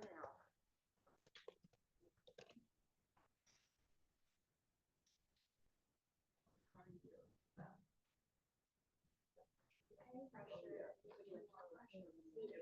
we're gonna take a big inhale, and we are going to top, shoulder over wrist, fingers to spread wide, over knees. Find a neutral spine and engage your core, and engage at the top edge of your mat. Make sure your feet up and legs down. Do we still do Ujjayi? Like, do we do Ujjayi like The whole time, yep. unless the teacher says? Yeah. Yeah. Oh, yeah. Good question. Yeah. Oh, really good. That's me. I'm like, now we're gonna start finding my way. The worst part is when I get nervous, I talk a lot. So I'll just ramble on forever. So let's see. When I get nervous, my my great grandma was like that. She was German, and anytime she got anxious or upset, yeah, it was so thick, and we would all be like, whatever you say, absolutely, grandma, 100%. All right, let's bring it back. Looks like everybody's done. Awesome. Okay, just a couple of things to wrap up in our last few minutes here. Well, first of all, y'all just taught yoga. So it's a little way to go. Yeah. Did Kristen freak you out this morning when she was like, you're gonna teach some yoga? And you did it. And maybe it seems like even talking is getting just a little bit easier in that capacity as well. Just things for me to clarify. So you start Ujjayi breath during child's pose, and then it goes for the whole rest of the sequence until the very end. The modification of fists instead of open hands is an option. Most of the time I don't say it to students. You certainly can if you have any reason to. And then for those poses that there aren't any adjustments for, it's pretty rare, but that's going to be your opportunity to stand back and observe. You don't need to do anything else. So, like I said, we did not get through integration today. So that means that on Saturday, you are going to cover the rest of integration. You can tell whoever's teaching that, or I can tell them, we can all tell them that we got through tabletop. They won't be surprised. They're going to get all the way through integration and Sun A in those 4 hours on Saturday. So it is going to move a bit snappier than what we did this afternoon. Ways that you can come in prepared for the day. And this is true of every Saturday. So if this Saturday you are covering integration and Sun A, you need to come in with this part of it, the bones of it, memorized. So that you know, you don't have to have the cues and the adjustments. You don't need to know anything like that. But you need to come in with the breath and the next pose that comes. There is a thing that we do called popcorn that for most people is the most effective way to learn. This might be paired hand in hand with something else. I'm like Kristen, where I really need to write stuff down. So you might write this out. You might basically just copy what's here on this page out by hand. That really helps get it into my head. You might need to practice saying it out loud while you feel it in your body just a couple of times to start to connect those neural pathways. Whatever you end up doing, you need to practice saying out loud because again, knowing you're going to come in on Saturday and you're like, I can tell you in my head, but it's not coming out of my mouth. It doesn't do you much good. So when you're walking the dog, when you're doing dishes, I encourage you to popcorn. So popcorning, when we're in a group, looks like Karen would be starting and Karen would say, we'll start in child's pose, Ujjayi breath turns on. And then from there, we're going to say just the breath and pose each round. No transitional cues, no normal cues, modifications, nothing like that. Just the breath and the pose. So it would be Ujjayi breath starts in child's pose. And then Greg would say, inhale tabletop. Rachel would say, exhale cat. Inhale cow. Exhale downward facing dog. Inhale, gaze forward. Exhale, ragdoll. Inhale, roll up the spine. Exhale, mountain pose. Inhale, extended mountain. Exhale, standing at heart center. And Ben didn't get anything. So that's what popcorning looks like. So you go around as a group and you each take one turn at saying the next breath and pose. Usually there would be a person, the teacher, or one of you in the middle following along with this, so you actually get to see somebody. If for some reason not, and you want to volunteer, like please do. Popcorning by yourself is very effective. So that means if I am trying to learn integration, I'm going to go home, and maybe if you're an auditory learner, you voice record this so that you can play it back to yourself. And say, okay, child's pose, and we start your ujjayi breath. Inhale, tabletop. Exhale, cat. Inhale, cow. Exhale, downward facing dog. Inhale, gaze forward, and you're going to come in on Saturday and have integration and San A, just the bones of it, that part of it memorized. That way, when we give you the cues and the adjustments and the modifications, you can actually take that and run with it instead of being like, I don't know what comes next, so therefore I can't even be thinking about the cues because I don't even know what pose we're in right now. Like, we are not going to be able to effectively guide you and support you and offer you honest feedback if you come in and you don't know what's going on. So this is really top priority for this week, is to be memorizing this. And then the next week, you're going to memorize Sun B for that Saturday. And then the next week, you're going to memorize Core and Crescent. Like whatever's on the schedule, take a peek at that and you'll work on memorizing that. It's going to be uncomfortable. Or if you're anything like me, I remember being very uncomfortable because honestly, it was just like, well, I'm not good at it yet, so I feel like crap about myself. And as much as you can, let it be playful. If there's somehow a game that you can make it, there's like some sort of like Jeopardy cards or something, I don't know, online, like some people use to help memorize things once they have the cues, and anything that you can do to just kind of make it fun. Maybe you light a candle, have your favorite drink, a little, oh, I'm gonna have a raspberry after each one, just a little like dopamine hit of just like, and then when you make a mistake, be like, oh, cute little human brain thinking that again. I already told you that was a halfway lift. Like, just take it easy on yourself. Again, think of me like it did not click for me until week 8, and that is totally okay. It's gonna click when it clicks, but you need to be putting in the work, whether it's clicking or not, okay? So be thinking about what learning style works well for you and maybe experiment with a couple if you don't know. If you are somebody who's kinesthetic and really needs to feel it in your body and you're like, inhale, tabletop, exhale, cat, inhale, cow, exhale, downward facing dog, that's fine for the first few rounds. But then after that, you really need to be like, okay, now I'm going to not do it in my body anymore, because what's going to happen in class? You're going to be up here and you're going to be like, inhale, warrior 2, exhale, extended side angle, inhale, reverse warrior. Like, you're not going to be able to do it without doing it. So make sure that there is a clean break pretty early on. Honestly, I would do about 3 to 5 repetitions of saying it out loud while you're doing it, if that's your learning style. And then after that, be like, okay, inhale, warrior 2, exhale, and just kind of taking a neutral stance. Okay, my friends, it is time. You made it through your first day.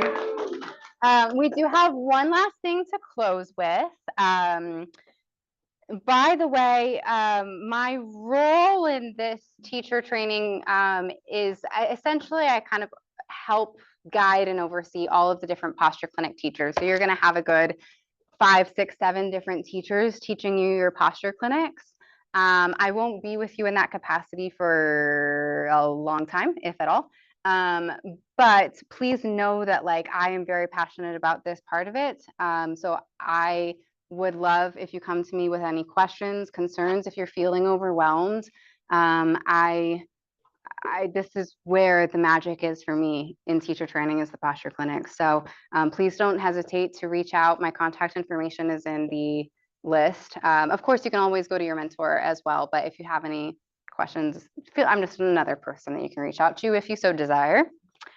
And then we're going to close with something called the word. So we end each session by going around and saying a word, any word that you want it to be. It could be pizza, it could be integration, it could be child's pose, it could be dog. Just one word, and then you'll be good. You'll head home. Who would like to kick us off? Excited. Okay, which way you want to send it? I'm sorry. Which way you want to send it? Oh, Gratitude. You can repeat. Yay. Grace. Fun. Really Relief. peaceful. One. Joy. Ready. Light. Yeah, awesome. Good job, everyone. Such a pleasure to get to spend the day with you all. Yeah, take care. Go drink some water, eat some food, take a load off, and have a good rest of your week.